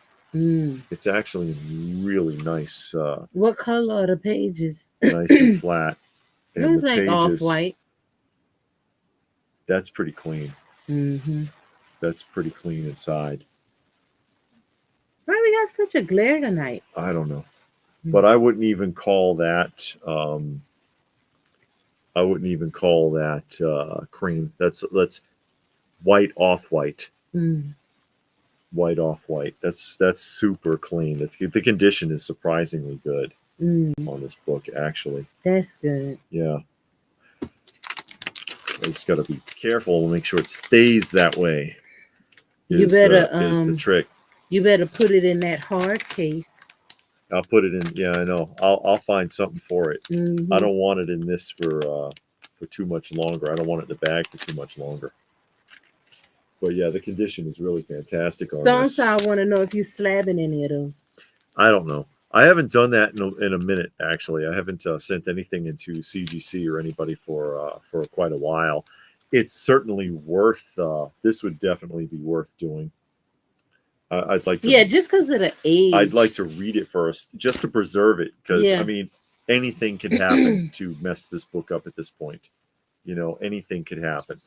The other ones, you know, the Scooby Doo and $6 Million Man need a clean and a press, Mm-hmm. and they probably grade pretty high because their condition is good. They just get the the thumb depressions and thumb ticks and stuff on it for people flipping through. Munin says it's nice to see old comics still in great shape. The pages were that clean is not common. Yeah, usually they're yellowed out pretty bad. Johnny says after the Monster Jam, he paid $20 for a meet and greet with the truck drivers and got all the autographs I wanted from all of the drivers for free. Oh yeah. I guess because it's not a big deal to get drivers. So I guess Mark Hamill wasn't driving one of the trucks. Oh man. Dog today. Gilgamesh. Really? Zurin R. Batman with Ace. For the dog. I got it mainly for the dog. I love the super pets. Zurin R. Oh man. And Johnny wants to know if I sell slabbed comics on Comic Link. I haven't sold any comics for a while. I've never been on Comics Link either. So I'm not familiar with it. And he says, when you grade that with CGC, they'll most likely charge you an extra percentage because it's Golden Age Batman. That's possible. Hey, Robert gave a donation. Thank you, Robert. Very much appreciated. Again, goes a long way towards helping us with our shelter pets. And David wants to know, what does cleaning and pressing entail? Cleaning and pressing. Ancient Chinese secret. Who knows where that's from? Come on. Ancient Chinese secret. Basically, I use a magic eraser and another type of art eraser, which is a really, really fine gummy white eraser, to clean off the cover surface of the book, which you do have to be careful with because you don't want to lift any color. So you can get any light soiling off, Mm-hmm. any pencil marks, and brighten up the white areas. And then you are going to wet the book, and I use a steamer That's scary. to moisten the book, which also you have to be careful with, because and Robert says, let me know it goes through first time using chat. Well, it looks like it is, but I hope so. Thank you. Did you hear CGC is raising their price? Yeah, Yeah, we heard that. it went up like $2 across the board, I think. So if it was 25, now it's 27. You get the idea. But a lot of places won't do it. Like if you sent in your book to CGC for cleaning a press, they're gonna take your book, right? They'll take a magic eraser, rub, and then it goes right into the press dry. Mm. But you're not going to get all those wrinkles out if the book is not moistened, because you're talking about paper, and the paper will have a memory. So you can you can dry press it like that and get some results, but you got to wet the book. But you've got to be sure, you got to know what you're doing when you steam the book, because if you drip on the book, then you have to if it's an old enough book, it may leave a water stain, and so you got to go get the hair dryer and dry the book back off. If you dry it off immediately, no water stain, and then you just start over. You start over, and I've had a lot of success with that. I don't stain the books up because I've just got a lot of experience. And press it in the heat press after it's been moistened, and it comes out like flat as if the day it was done. Of course, you can't fill in color breaking lines, but they'll be flat. But the color breaks would still be there if the color breaking line, broke color on the cover. You'll still see that line, but it won't be an indentation anymore. It'll be flat. I bet you if you spray some vinegar on it, that'll help I'm not lift spraying a any lot vinegar. of dirt. No, we're not doing that. I don't do anything that's outside the realm of cleaning, so or pressing. No change in staples, no peroxide washes or anything like that, because then that's considered restoration, and then you're going to get a purple label because they don't like that. Yeah, David displays his loose toys. He don't put them in bins. Frankenfrog wants to know. Yeah, I've got loose pieces sitting around in certain places. And Johnny says Calgon. That's right. Yeah, Calgon, take me away. Take me away. Ancient Chinese Secret, Jackie Chan Adventurers cartoon. Well, that actually comes from in the Adventures cartoon, because when Jackie Chan was on Saturday Night Live. Hey, Jesse. Hey, Jesse and joined Marvel us. #1 fan.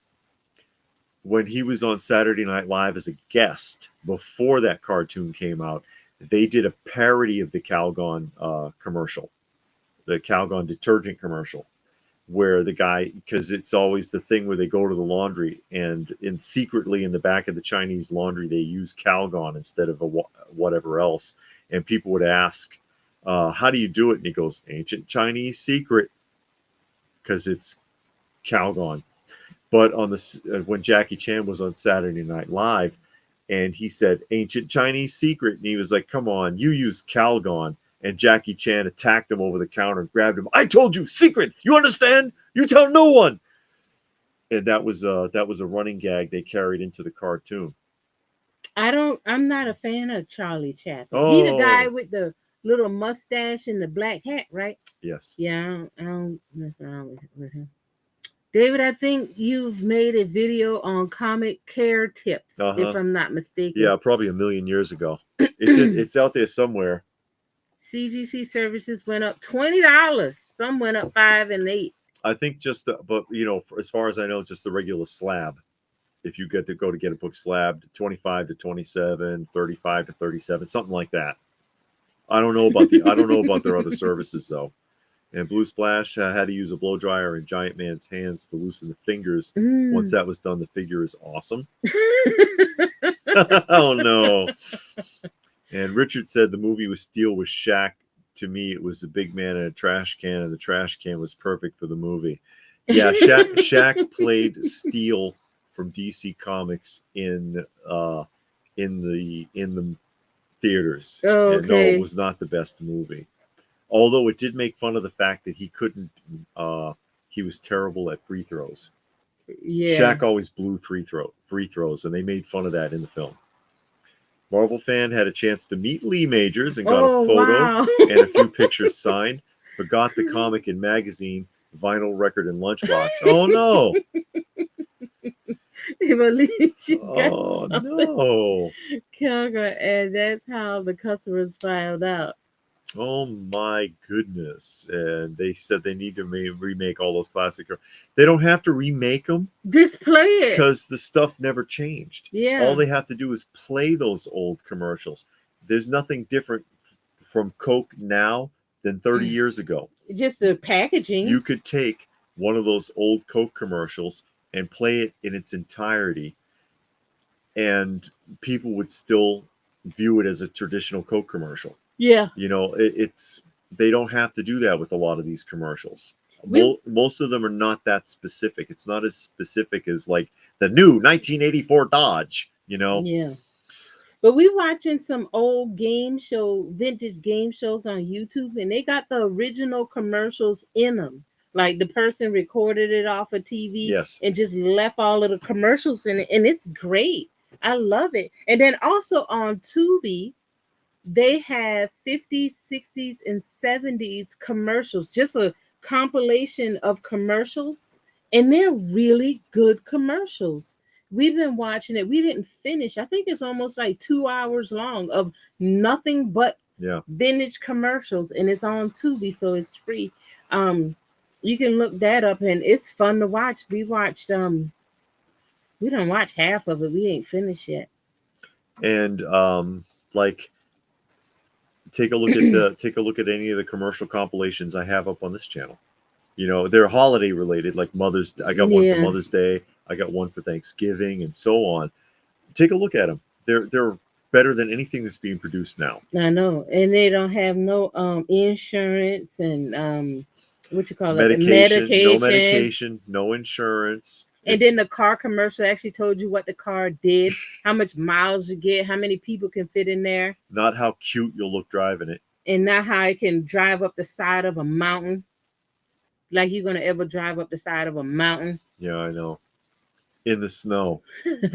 Johnny said, same thing with Rod Serling. Most people don't know who it is, but they made a black and white Funko Pop of him. I don't think I agree with you. A lot of people, younger people, know who Rod Serling is because those Twilight Zones are still in rotation. Yeah. And a lot of people have seen it or heard of it. So, I mean, I think they probably know the name. They probably won't know him if they saw him, maybe not. But I think they got an idea. But Charlie Chaplin, I don't think I ever seen anything with Charlie Chaplin in it. But he does the dictator. He did that famous speech where he was portraying a Hitler type character. Right, but I never saw that movie. Okay. But I know he was in it, and I know him if I was to see him on TV, of course in outfit. I would know who he is that way. But I think he did that slapstick comedy, right? He did that. Kind of, yeah. He did a lot of stunts. I don't care for stunts. Yeah, see, I don't like that. I don't like that, so I wouldn't watch it anyway. Well, Coke went from sugar to corn syrup. That's true. In the 70s, everything went from sugar to corn syrup. On YouTube, have you caught the Street Fighter Assassin's Fist movie? No, we have not. This one is 1943. This is war era too. I was wondering, and I just took a look. Also, a single staple in the center. On this shadow copy here. That would be good. Then you could do Vanna White and Pat Sajak, because those game show hosts were popular. That they had professional game show hosts. I think it would do a good job. I mean, for older people, not the younger Hmm. ones. But I think a lot of old people buy pops anyway. So, And come David said commercials that he hated as a kid are now more interesting than what Hollywood turns out now. Yeah. Well, when you were a kid, you didn't pay attention to it. You just wanted it to end so you so can that get you back could to get your back to show. the show. And now we get these awful commercials and more of them. Oh God! And then they play them 3 times in a row. Yeah, and because if you watch the old ones, the commercial blocks are actually pretty small by comparison to the modern era. But also, there's no repeats. There's no repeats of any of the commercials in those original recording blocks. You watch TV now, you'll see the same commercial 3 or 4 times, and you'll see 2, 3 times as many commercials as we did in the 70s and 80s. The pop figures that they haven't made, I would want. They just made Rainbow Bright, and I really like that. Because I'm a fan of Rainbow Bright, and I'm collecting the figures. Yes. So I would want the Rainbow Bright ones. I'm not sure, because I'm trying to really get out of, but I keep buying them. Okay. But I don't know. But yeah, but they are doing Rainbow Bright. Maybe if they did like the shadow or the question or something like that, something. I mean, some kind of. But then would I buy it? I don't know, because I'll see one and then I'll say, well, if I see it in the store on clearance, I would buy it, and then I never see it in the store on clearance. And Then I forget all about it. I wouldn't want to buy any. I mean, I don't know if I would want to buy any that I saw new, even if I liked it at this point, because I just don't want any more of them. You know Yeah. what I mean? I'm just kind of done, and I've backed off of pretty much everything modern. Okay. I prefer to get I prefer to stick with the vintage stuff. I like that. I just find that I like that better. Hmm. Okay, he didn't do slapstick like that. Okay, because like I don't like Three Stooges and Mr. Bean, that type of thing. I don't like that kind. Now I did see the Pink Panther. I didn't care for it, but I did find the character hilarious. The way he talked, Yeah. I thought the dialogue was funny, but the actions, I always found that like ridiculous. So but that kind of comedy, I'm not too much of a fan of. They they seen new Twilight Zone, but not the old ones, the good ones with Rod. So yeah, probably so. Marvel fan says went to the new Five Below last week and they had loads of great Rainbow Bright stuff. They got those little tiny 3-inch ones. Cause I went there and I saw the little itty bitty ones, the 3-inch ones, and the modern ones that I'm getting is the big ones, the dolls, and then they have the smaller 5-inch ones. So I like those. I did get a few um of the vintage Rainbow Brights. So I actually have 3 of the vintage Rainbow Brights. I think it's 3 or 4 of the vintage Rainbow 3. Brights now. Yeah, 3. And so I'm liking that. And then I picked up some because I'm buying the 2000 Care Bears, and I got some of those, and those are cool. Chaplin was vaudeville theater play. Oh, okay, he does all that. Yeah. Yeah, I've seen him. I've seen like clips. I'm just not into like. I'm not a big fan of comedy like all that. Hmm. So if I watch a comedy show, it got to be certain things got to be involved with it. I'd rather watch a drama any day than a comedy. The only pop coming out that I wanted from Target exclusive is the Sonic. Says Munin. At least it's flocked. And Like, yeah, Blue please collect us Splash. Yeah, again. the pops are begging. I doubt it. They need anybody, please buy us. And David says, "Are you tired of thinning hair? Try hair grower. Causes diarrhea, hallucinations, or death. Speak to your doctor if it's right for you. Stop using immediately if you find that if you're allergic to the ingredients. It's a Yeah. little late for that. You know, Or it may cause don't. No, suicidal thoughts. it says don't use if you're allergic. Yeah. Or they say, it's a little late. Yeah. We saw one the other day. It says that it makes your bones brittle. and that you could be subject to broken bones. And I'm like, what?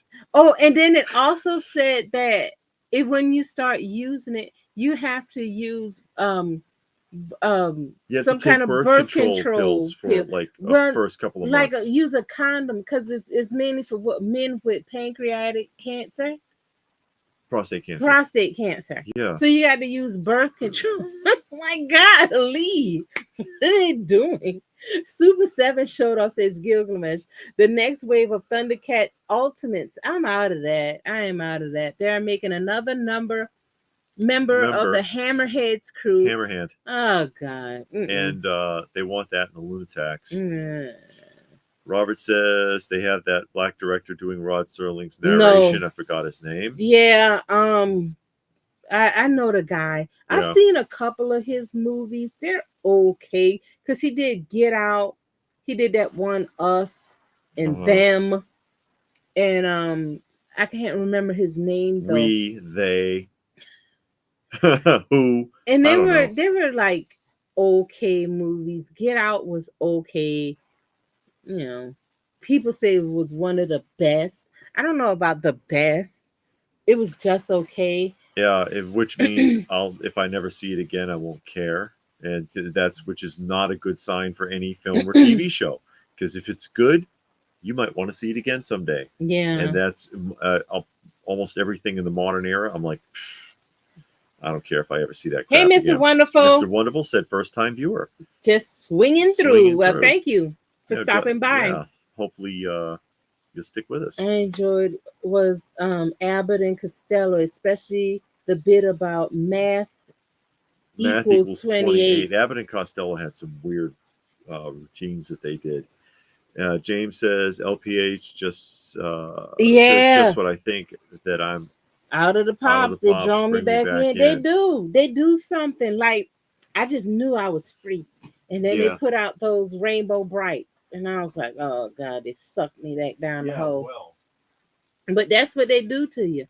They know what they're doing. But you know, I'm gonna get out. Super 7 still needs. Super 7 sells nostalgia, not toys. That's a good analogy.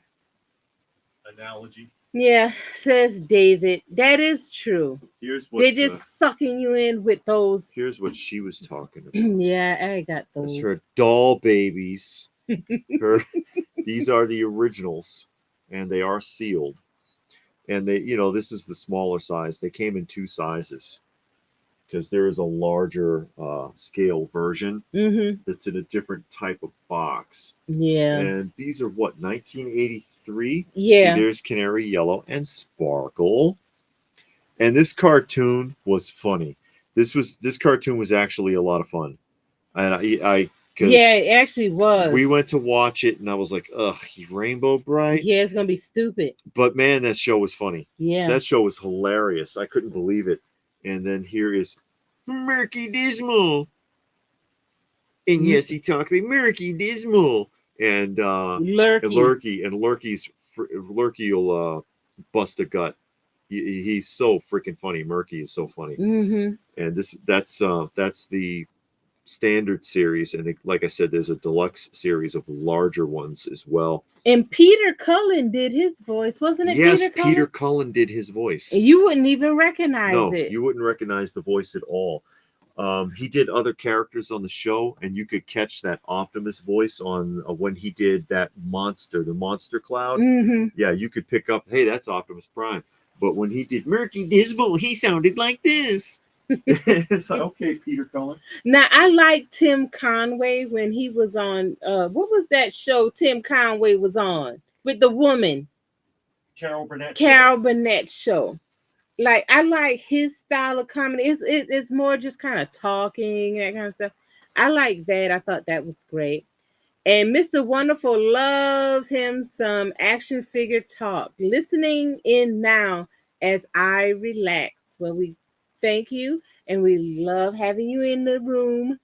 My recent DVD collection, complete collection pickup, the A-Team, Columbo, Airwolf. I tried watching Airwolf. That woman got on my nerves. I couldn't take it. I had to stop. and Deep Space Nine. I never saw Deep Space Nine. We almost finished with Knight Rider. Yeah, the only thing that kills me about Knight Rider, and we've talked about it before, is that the music is not original.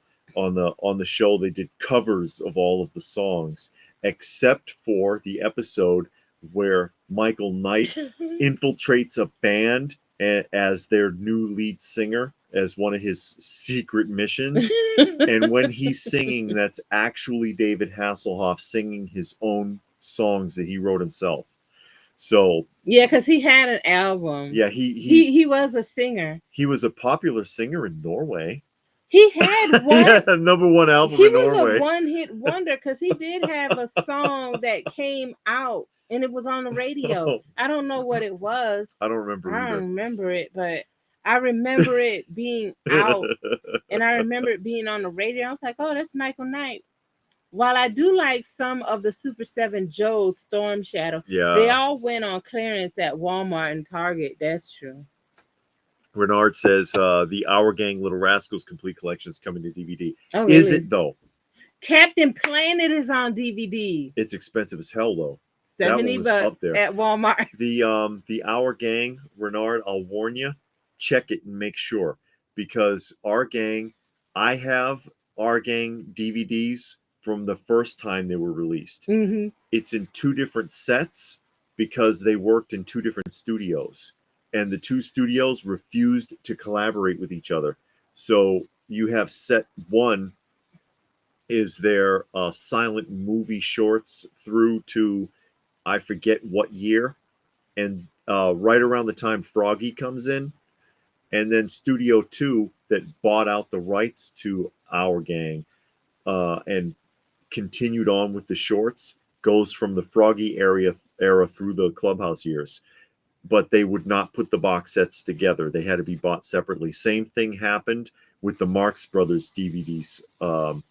You'll buy the box set, complete collection. It's like, are you sure? There's movies missing. Different studio, and their complete collection. So I would check to see if they finally got that hashed out, or if you're only getting half of their shorts. Now I like Mel Brooks movies. They're comedies. I like Mel Brooks. I like the Police Squad with Leslie Nielsen. Those were fun. It's just some types of comedy I can deal with, but in this it's just like, okay, I can't watch that. You know, some I can do, some I can't do. But Mel Brooks is one of those kinds that never grows old. I can watch that over and over. Just like Eddie Murphy's The First Coming to America. I thought that was hilarious. Yeah, I can watch that. Yeah. And Life. He did Life with Martin Lawrence. The only thing Martin Lawrence ever did that was funny. Him and Eddie Murphy did a good job together in that movie. So I like that. Beverly Hills Cop. I think Eddie Murphy did good in that. It's one. okay. The first it feels one. a lot more dated, and it didn't need 4. There's 4 now because they just did it again. Yeah, they did another one. Yeah, but sometimes you just need to leave well enough alone. Yeah. The first one, it feels like an 80s film, but it's not bad. Johnny did get the Captain Planet. Oh, there you go. There you go. Not much experience with Super 7, but lost my mind, says Machine Man, when I saw Micronauts. It's been 46 years, and my great grumpy old man character and take an in-store selfie. Oh my God. Oh, wow. Oh, Our Gang is. Oh, I thought Our Gang was Little Rascals. It's the same group, the same group of kids, or the same configuration, because some kids dropped off over time. Stone Sour wants to know what's for dinner. We already ate dinner. We had fried cod. Mm-hmm. David just ate fried cods and potato chips. I had fried cod with rice and stewed tomatoes. And Robert wants to know what car was better, Mark 5 or Knight Rider, DeLorean. Oh, come on, General Lee Batmobile. DeLorean travels through time. I mean, Knight Rider, Kit goes to 200 miles an hour, and he transforms. Kit does everything. It's crazy. Kit, like that one episode with where Michael Knight jumped out of the window. He jumps out of like a 20-story window, and Kit catches him because No. he the roof window, Yeah, yeah. the sunroof opens up, and the chair comes way up on a long pole and catches him and brings him back down inside. But that's not the one. It's when he went airborne through the window into the building. Oh yeah, he jumped from the garage across the Street. and landed in the apartment. Yeah, and then he was like, Michael, how am I? Because you sitting there like, how are you going to get out? So Kit says, Michael, how are we going to get out? And they don't tell you. Yeah, then the next scene, he's on the ground. You're like, what in the world happened I guess here? it happened during the commercial break. Yeah, yeah. I like some of the comedy on the Brit coms, like Are You Being Served and Mrs. Bucket. That was good. Yeah. Keeping Up Appearances. Mm-hmm. Trading Spaces was good. Yeah. And we got Tommy Fletcher, Three Stooges. Three Stooges. I like the Three Stooges. I don't like that they hit each other and do all of that dumbness. Not when they get as far as Joe Besser, though. By the time they get to Joe Besser, it's like, you guys should have retired. I like Captain Planet. I want to try it again. I want to see if I can. She's got the action figure. She's got a bunch of the Captain Planet action figures. Wave 1, not Wave 2. Wave 2 is ultra. Because the series was canceled, so that there's not very many of them out there. It's kind of like when you go to when you want to get the original LJN wrestlers, WWF LJN, and the ones on the black card from the last run, you can't find them. And it's the same thing with the Captain Planet. Wave 1, they're out there. They're not cheap, but they're out there. Wave 2, forget it. I mean, you better take out a loan because that stuff is real expensive. And Robert says Police Squad, hard to watch because of O.J. Simpson. Was he in Police Squad? Yeah, the first one. Oh. I think maybe the second one too, but I know for sure he was in the first one. Well, just enjoy it for what it is. Don't worry about O.J. Yeah, O.J. ain't got nothing to do with you. You're just watching it because it's funny. Like people are mad at Bill Cosby now, but I'll still watch Fat Albert because it's a great it's a fantastic cartoon. Fat Albert's one of the best of the Saturday morning. Plus, you don't know if they did whatever the people said. And then the people that saying stuff probably did worse. You don't know. I like Laurel and Hardy, says Frankenfrog. Laurel and Hardy is fun. Did you ever see the black and white films with the two of them when they did dramas? Oh, they did dramas. And Stan Laurel was like a hero. He was like a fighter pilot and crap. Johnny says, anyone remember the show The Hitchhiker? I remember that show. I remember watching it, but I don't remember it very well. No, I would never watch that show. Shows like that I just find repulsive. Like American, and American Pie and stuff like that. I don't like those types of movies or comedies or shows. My wife and I like On the Buses from the UK. I'm not familiar with that show. Robert doesn't like fish. No. Shrimp is not fish, Robert. No. Tuna is fish. Yes, it is. But not shrimp. And Renard says, is it true about Batman and Yes, Superman? We've heard that they are. We'll see domain. We'll see how that gets managed, because that did happen with Mickey Mouse. And it happened in the very end of the Copper Age, because they had a comic book that came out called Uncensored Mouse. And it was from the old Mickey Mouse newspaper comic strips, because Mickey had become public domain. And it was, they only got as far as 2 issues before Disney got on top of the guy who got his hands on that property and was publishing them as Uncensored Mouse, because it was some pretty aggressive stuff in there. Mickey was a little bastard running around with a shotgun shooting people and stuff. And being really aggressive with Minnie, shall we say. Oh, wow. But there's some racy stuff. But and then Disney was like, how much do you want? And it never got past the 2nd issue of Uncensored Mouse. So it remains to be seen. I'm sure that not Disney, but DC Comics, they'll figure something out to keep the reins on that. So people aren't just running around making Batman all over the place or whatever. Wow, a rare killer tomato is running Action figure? Yeah, $400. Laurel, the Harvey guy, he did a silent film of Wizard of Wizard of Oz? Oz. Yeah. We saw the 40 oh, not Spider-Man. I thought that said Superman. Never mind. Spider-Man. We didn't see that. We saw the 40 Superman, and it was actually pretty good. You mean the 1967 Spider-Man? And yeah, what a nostalgic say. Good point. The accusers may be more guilty than the condemned. You never know. Yeah, I mean, You everybody never got something know. to say and all that. And it's But like, yeah, there's some, go sit down you know, somewhere. one of those rare figures. He's talking. I don't have any Attack of the Killer Tomatoes figures, but you know, stuff like that. I've shown this one before. Mhm. Like some of you might remember the show Automan. It didn't have but a couple of episodes. And they did make an action figure for it, and they intended to run an entire series based on that character. It's a clunky looking figure. The suit, by the way, it was made out of a material that was highly reflective, so there was no special effects. All they did was shine a light on the guy to make him look like that. But they had they did the same thing with Tron. It was actually the suits and just the right kind of lighting. They had planned on making 4 figures a vehicle, and that is actually a Halloween costume, so that you could dress up like Automan. But the show was canceled, and they had already started running this figure off, and these ended up in like dollar stores, and the other figures were never made. But this is a very difficult figure to find.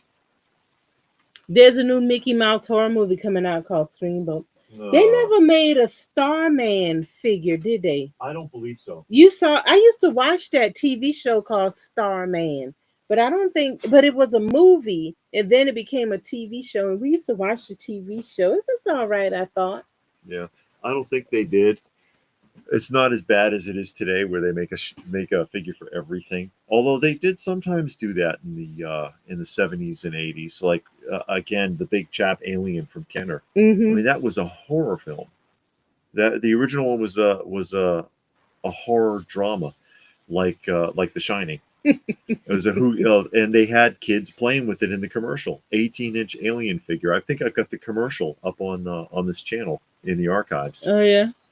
Yeah, Johnny says Automan looks like a Tron knockoff suit. Well, it's the same concept. They used the same type of technology in the suits, the way that it's reflective, so that it looked like it glowed in the right kind of lighting. And as opposed to the alternative would have been that someone would have to go through an artist and draw on every single frame of the film to color it in, which is what they did in 2001: A Space Odyssey. If you watch that movie, and they have all the monitors and stuff, those are blank screens in the film. And an artist, a crew of artists had to go through and draw everything on those screens in the cockpits of the ships and everything, to have all of the charts and graphs and everything lighting up and flashing and moving, because they just couldn't find any other way to do it. That's a lot of work. Yeah. So they said, hey, we could use this reflective material. Let's try it. And it glows in the light. Tron did it, and Automan did it. I don't know if anyone else did it in the film. It could be. It could possibly be. But yeah, like I said, same type of fabric that was used in Tron. Good thing Spider-Man didn't meet Batman. He would have something. Yeah. Robert didn't finish his thought. Oh, made him Robin. Made him a Robin? Oh, because he was young? Yeah, I guess. He always had that kid.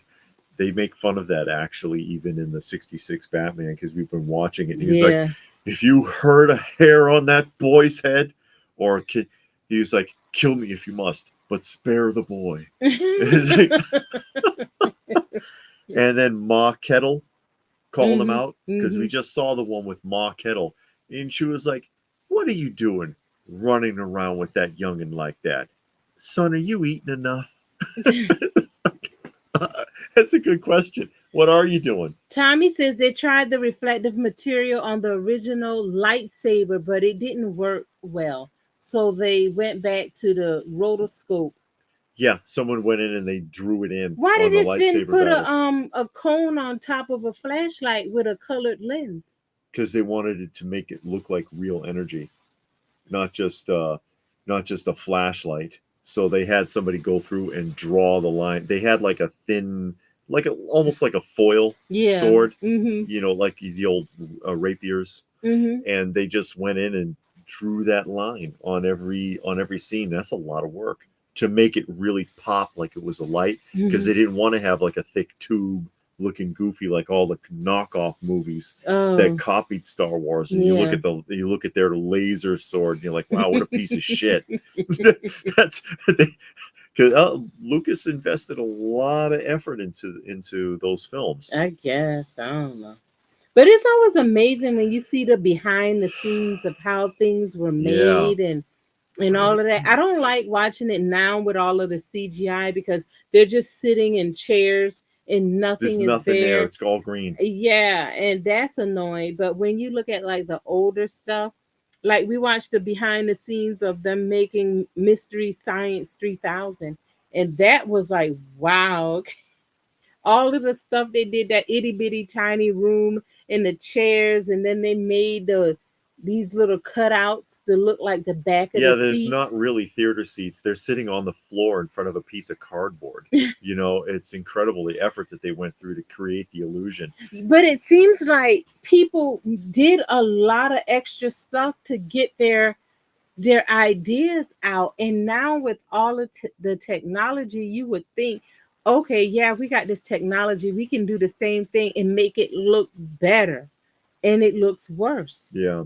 And it's like, wow. I mean, I guess because people had pride in what they were doing and they were happy that they could build a set and make this foam thing look like a mountain and make it blow up and all of this and that there. But now, oh yeah, we can just do that on the computer. Or It's not hell, going to take any time. It's going to let's take me 10 minutes. let's really blow them out and up. Because you again, I go back to Terminator 2, one of the earliest innovators of CGI in a film with the T-1000, Mm-hmm. but they only used CGI for the transformation scenes. Mm-hmm. Everything else, I mean, like that security guard that he kills, Yeah. and he turns around and sees himself because the T-1000 copied him. That's his twin brother, the actor. You know, they got twins. The woman who played Sarah Connor has a twin sister. They Mm-hmm. used her in the film so they could be together at the same time, instead of using a copy or faking it or doing a split screen. The building that they blew up, the office building, Mm-hmm. they really blew up a derelict office building for the scene. You know, it's like that's surprising effort. Now they'll CGI it and you'll look at it and you're like, you can see something doesn't look right. You can sense it. Mm-hmm. And Machine Man says the making of Empire Strikes Back was better than Return of the Jedi movie. Kid to me, Empire Strikes Back is the best of the original trilogy, in my opinion. Mm-hmm. I think that the Empire Strikes Back is the better film, and they've got that one fight scene where there's like 85 ships moving, Mm-hmm. and it's all stop motion photography. Oh You wow. know, and to keep track of that many things moving all at once and have it look real, man, that's effort. That's Yeah, effort. but that's when you had dedication and Hmm. you had pride in your work. And now, because you're doing it on a computer, you're not as invested. Because, like you said, the stop motion, somebody had to move each piece. A So now, hair at a time for right. But hours and days. you that's dedication because okay in precision because you're like okay I need to move this one. But when you're doing it on a computer you're not invested in that because you didn't do nothing. You hitting some keys and Yeah. hit that up there, take the mouse and move it over there. Ain't nothing in that. And then you end up with Ant-Man 3. with with uh with with Modoc, With a with, man face and that yeah, but with I Modoc looking like the son from Teletubbies. You know, it I was actually, like when I saw that clip, I actually thought that was one of those channels. You know a how they, parody. It looked like a yeah, parody. because like on a lot of those channels where they're making fun of like Marvel and all of that, and they'll make the eyes look real big or do something weird with the face. I thought that's what that was. And then David was like, no, That's that's it. the thing they put out on the screen for like um $800 million or however much they paid. That's what they came up with. And it's like, wow. And then imagine if they, who is it? Is it Ninja Turtles that got Krang? Yeah. Imagine if they did a Ninja Turtle with Krang. How would that Oh look? God. And then you think about things like Ray Harryhausen and when he did Sinbad, and he had the fight with the skeletons. Hmm. Okay, and Ray Harryhausen, who spent like 2 weeks moving 5 skeletons, that I think it was 5, right? That Sinbad had a fight with in that scene, as like 6 scale figures, moving them a hair at a time, hair at a time, all 5 of them moving, move this one, this one, this one, this one, this one, and then having to write up choreography for the actor to basically do a dance with his sword and then overlay that so that it matched, so that it looked like he was fighting 5 life-size skeletons. And people watched that and they were like, wow, how the hell did they do that? An incredible amount of effort went into that you can't get now with CGI for some reason. That's the joke. It's like, how come Terminator and the original Jurassic Park still holds up, but the Marvel film from like last week looks like crap? You know, what Hmm. happened? Yeah, David, they do have people that sell vintage accessories. So especially when you get to like the GI Joes and Star Wars and stuff like that, it'll be a person and they'll have like all these different parts just Yeah, kind of laid out. And you got to know what you're looking for because a lot of time it's not labeled. So you just kind of got to know yeah, what you're looking for. But they do have them at those shows. We see them a lot. Sometime I'll film it, as I'm panning, but I don't concentrate on it. But yeah. it's there. Bernard wants to know if the cartoon called Maddie's Fun Day Funnies, was it released on DVD? It doesn't sound familiar.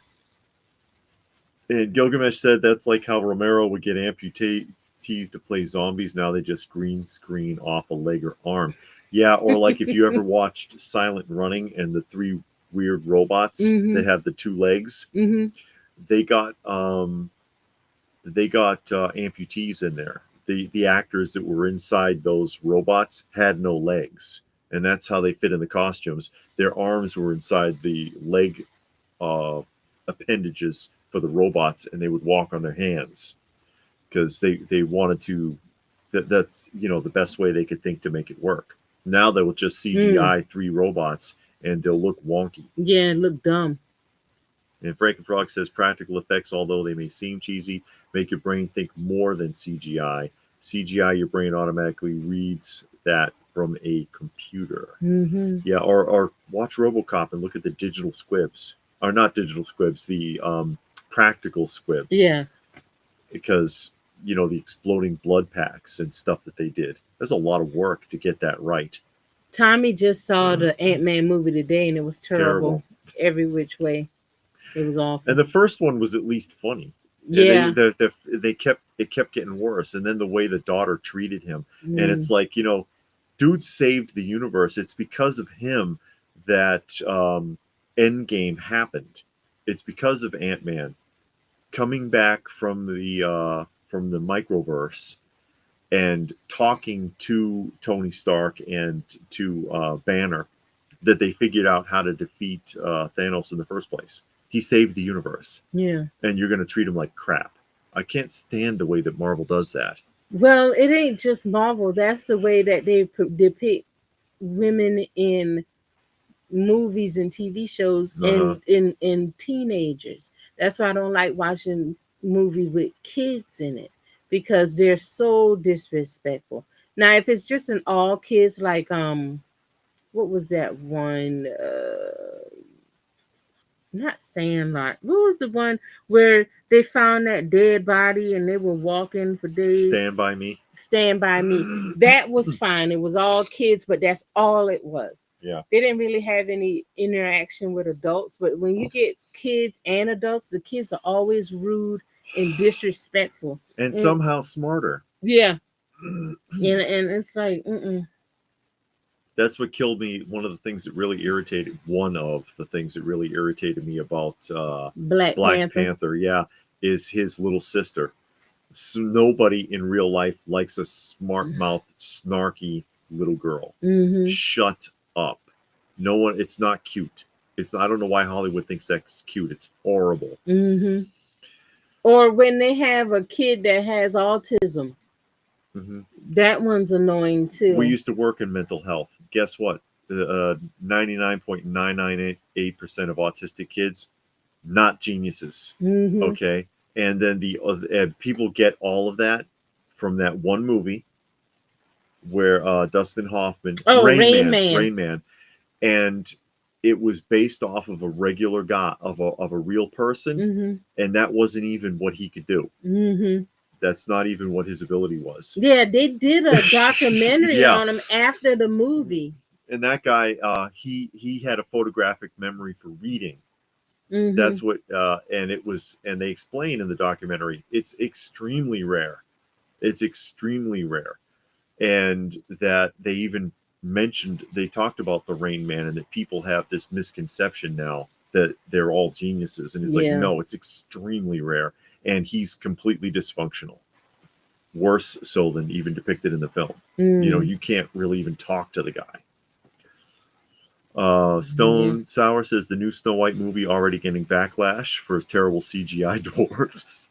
They couldn't find some midgets. No, and that's one of the many complaints. It's like a million midget or dwarf actors out there. It's 7 for sure. Even if they're not the right age, they could have put some makeup on them. Hey, they pulled off the Wizard of Oz. They found like 500 of them. Man, it was they were everywhere, and they put some makeup on them and called it a day.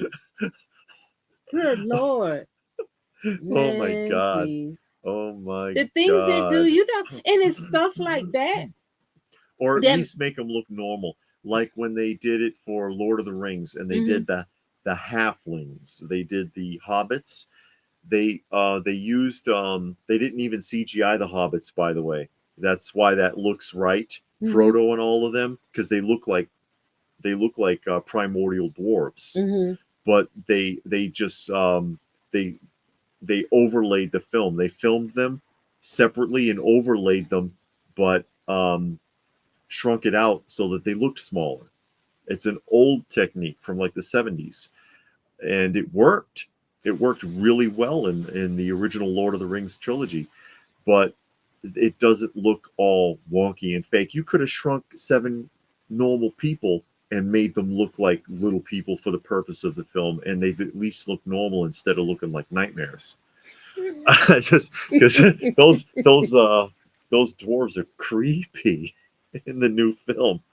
But Disney can't do anything right anymore, especially any live action interpretation of one of their animated classics, which were standalone and need to be left alone. Yeah, as a rush. That's Yeah, close Axel enough. says George Lucas resorted to CGI in the Star Wars prequels. He at least did it properly, not a yeah.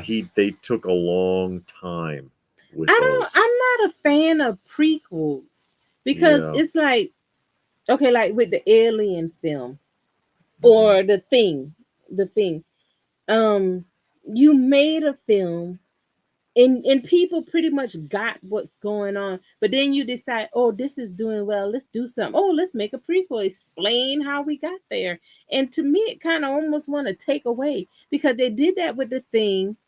And I'll talk about the 80s thing. Okay, that was good. Then Mhm. they said we're going to come up with another one. I thought they were going to pick up where the 80s left off. A new crew was going to go to the Antarctica and Mhm. find the frozen bodies, and then they go from there. But no, it was a Yeah. prequel that went all the way before the 50s.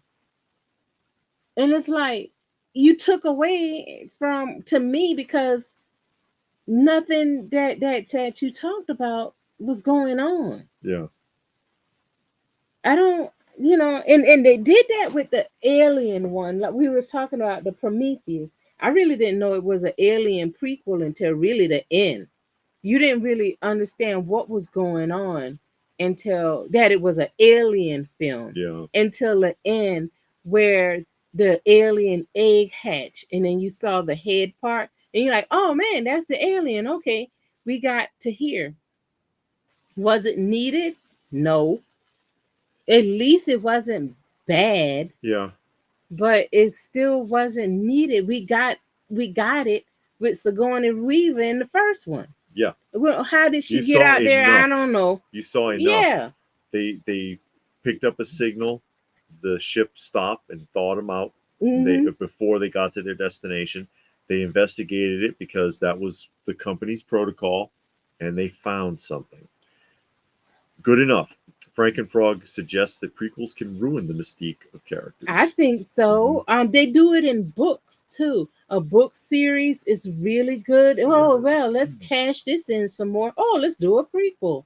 Tell you how we got to this point. Where when you started, if you got a 10-book series and people were reading those 10 books, I think you pretty much got enough. You don't need to go back and tell people how it started. I don't think anybody's caring about how things, jumped off. They're pretty much good. Mhm. And then you got the alien now. They even doing in betweens because you told me that Romulus or whatever I think is an in Romulus is between. supposed to be between Alien and Aliens with the Space Marines, if I remember correctly. And Blue Splash said they found out the new Ninja Turtle Playmates Technodrome is smaller than the original. Significantly They smaller. shrunk it down to save on that plastic. Well, save on space Well, too. you saw 'cause when that's Playmates reissued the Star Trek: The Next Generation figures, they really cut back on the packaging. It's way smaller packaging than the original, which they canceled that series now anyways. They backed off. And James said Star Wars to search for more money. The way Disney does it, yeah, and they ain't finding it either. They're losing money. Johnny wants a live movie version of Paul Bunyan. But if Spielberg doesn't do it, then it wouldn't be worth watching. Legends is here. Legends is here. Paul Bunyan. That sounds like a Disney film. When they were worse. That sounds like a Disney film that they would have done in the 60s. They did a lot of weird live action stuff in the 60s. Like Old Yeller. I'm surprised they don't go back to those shows. Old Yeller, Pollyanna. Old Yeller had a sad ending. Oh God, that dog died. That little boy had to go out there and shoot that dog. Yeah, we saw that in school. Mm-hmm. Sometimes things were better they were worse because you didn't know that they were bad because you didn't have anything to compare it to. What were you going to compare Star Wars to in 1977 when it came out? You had nothing. It was the best. Okay, you had some other space movies like the Moon Women and all of those other prehistoric planets. There was a handful that were good, like 2001: A Space Odyssey. Fantastic sci-fi film. There's a handful that were just stellar. But Raccoon says today's audiences are so dumb they need to have the obvious explained. Yeah, there's some truth to that. But there are some space epics from the past that when you watch it, you're like, okay, wow, that's pretty good when you consider like what was 2001: A Space Odyssey, 1968, and you watch that film and you're like, no way, there's no way it's that old. Or The Black Hole. Really, you saw The Black Hole? Yeah, I saw really that. Excellently done. Excellent film, and the special effects are fantastic, and all practical effects. Gilgamesh says apply that dislike for prequels to Star Wars, and you'll be just fine that they start in space. Oh no! Robert heard that Romulus was good for what it was. I heard that it was good too. Yeah. I'm hurt you laughed at my Paul Bunyan. Remember the big blue ox named Babe? Yeah, come on. You know you want. Now I don't want to see no Babe. Now I thought didn't they make a cartoon or something? Yeah, it was. It's Paul Bunyan. That was Disney. And Stone Sour said correct. Romulus is a direct sequel to Alien. They make it very okay, so it falls in between those two. And then they got to tell you to make sure you know, so that you can understand the timeline if you want to watch the films in order. But if you just watch it in order, you know the timeline. You don't need something in the middle. With did enough? Well, you want to watch it in order. No. But what I'm saying, okay, you say it comes between Alien 1 and Alien 2. Yes. Okay, so did so much time pass between the two that you need something in the middle to tell me what happened from that time? Yes. How much time lapsed If you between recall, 1 and 2? When they found Ripley Mm-hmm. in the second film, the Space Marines, she had been frozen, I think, for 80 years. Oh God! They found it as a derelict ship, and it was a salvage operation. Right. They just found the thing floating, Uh-huh. and because something malfunctioned, I guess, on her ship, and she never got back. And they opened it up, and it's like, oh no, hold on, it looks like somebody's in here. I don't know if we're going to get the salvage. And he was like, well, pull her out and let's find out. And they thawed her out, and then the company was still around, and the company had her in hearings, trying to find out why the hell she blew up their delivery ship, because it was a ship full of ore. It was a mining ship, and that's why she lost her rank. So we needed to know what happened between and during them 80 years is what Romulus is telling us. There was another, what Romulus is telling you is there was another encounter with these creatures between when she blew up the ship and got thawed out. In that, like, I think it was an 80-year gap. Yeah, if I remember correctly. Axel said, give me some good old Pink Panther cartoons. Those shorts are fun. I've got that on disc. And Legends had a co-worker at work who actually worked as a background artist for Nickelodeon, who's in his 50s, was shocked when I found out I knew what the original Nosferatu was. And Axel said Close Encounters of the Third Kind. I saw that. Yeah, that was well done. I didn't see Wicked. No, not interested in seeing it. Compared to Star Trek, whatever that means. Yeah, well, the original Star Trek show, they didn't have much of a budget, though. Oh, so they did the best they could. You know, it's kind of like Doctor Who. Oh, wow. The old Doctor Who, good stories, not so great special effects, because the BBC just didn't give them much money for it. Ripley's daughter died of old age while she was in cryo sleep. That's right. When she woke up, she found out that there was nobody left of her family. And Blue Splash said Alien at the end of Romulus was played by a basketball player center. They usually get really tall people. Yeah, because they did practical effects with it, and they used a guy in a suit. Yeah. And James said Alien Romulus hailed as the best horror film of 24. Oh, it was a horror? I think it's a good standalone film. Okay. It was a horror. So they kept it in line with the original Alien film. Okay, that's good. Because again, Alien was a horror, and when they did Aliens, it was an action film. Oh, okay. It was an action film. I don't know. They're doing too much. Maybe, with everything going on in California, maybe they'll pump the brakes on TV shows and movies. No, they'll just do more of them out here. Yeah, because Atlanta is the hot spot for movie making. Georgia is the new Hollywood. Yeah, it is. It's not Hollywood. It's almost Hollywood, but a lot of filming is done here. Yeah, it is. And it got popular because there's no union here. No union is enforced, and it makes it a lot easier on the studios and the actors. Yep. The actors don't have to screw with the unions constantly. Yeah. So they like it too. And Stone Sour said the video game Alien Isolation is also a story between Alien and aliens. And then, of course, you had Xenophobe, which was loosely based. It's a video game. Okay. Based on the concept of aliens. Frankie Frog only watches old Looney Tunes. I haven't watched Looney Tunes. Oh my God. I've got a lot of that on disc. The original shorts. That's some good stuff. Yeah, I remember liking it, and I've seen it, throughout. But those old Bugs Bunny and stuff, and it's so surprising how much of it you remember. Like my favorite one was when he was Leopold, and he was messing with the opera singer. It's Leopold. Leopold. That one. I think that one was and my the guy favorite. Starts sweating. Yeah, because you make him hold that note, and he got his hand up, and he goes away. Or one of my favorites, I forget his name. The dog with the kitten. He finds the stray Oh kitten, yeah, and that he wasn't try. Bugs Bunny though. It's Looney Tunes. Oh, It okay. is Looney Tunes, and he tries to scare this kitten, and the kitten ignores him completely and cuddles up on him and rubs his face on him, and then the bulldog starts really liking him, and he sneaks him into the house, but he doesn't want the mama, the lady of the house had been scolding him for bringing things home. If you bring home one more thing, so he hides them in the flour, Yeah. and she makes cookies, and she's pounding.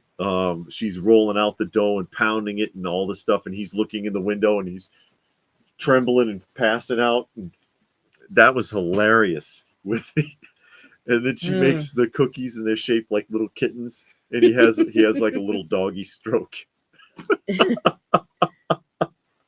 Oh, Legend says my dad complained after seeing Wicked. He basically was upset that he was only told it was related to Wizard of Oz, and my mom failed to mention it was a musical. I just laughed. And it's not even because it wasn't written by Frank Baum. It was only written like 10 years ago or something, 10 or 12 years ago, I think.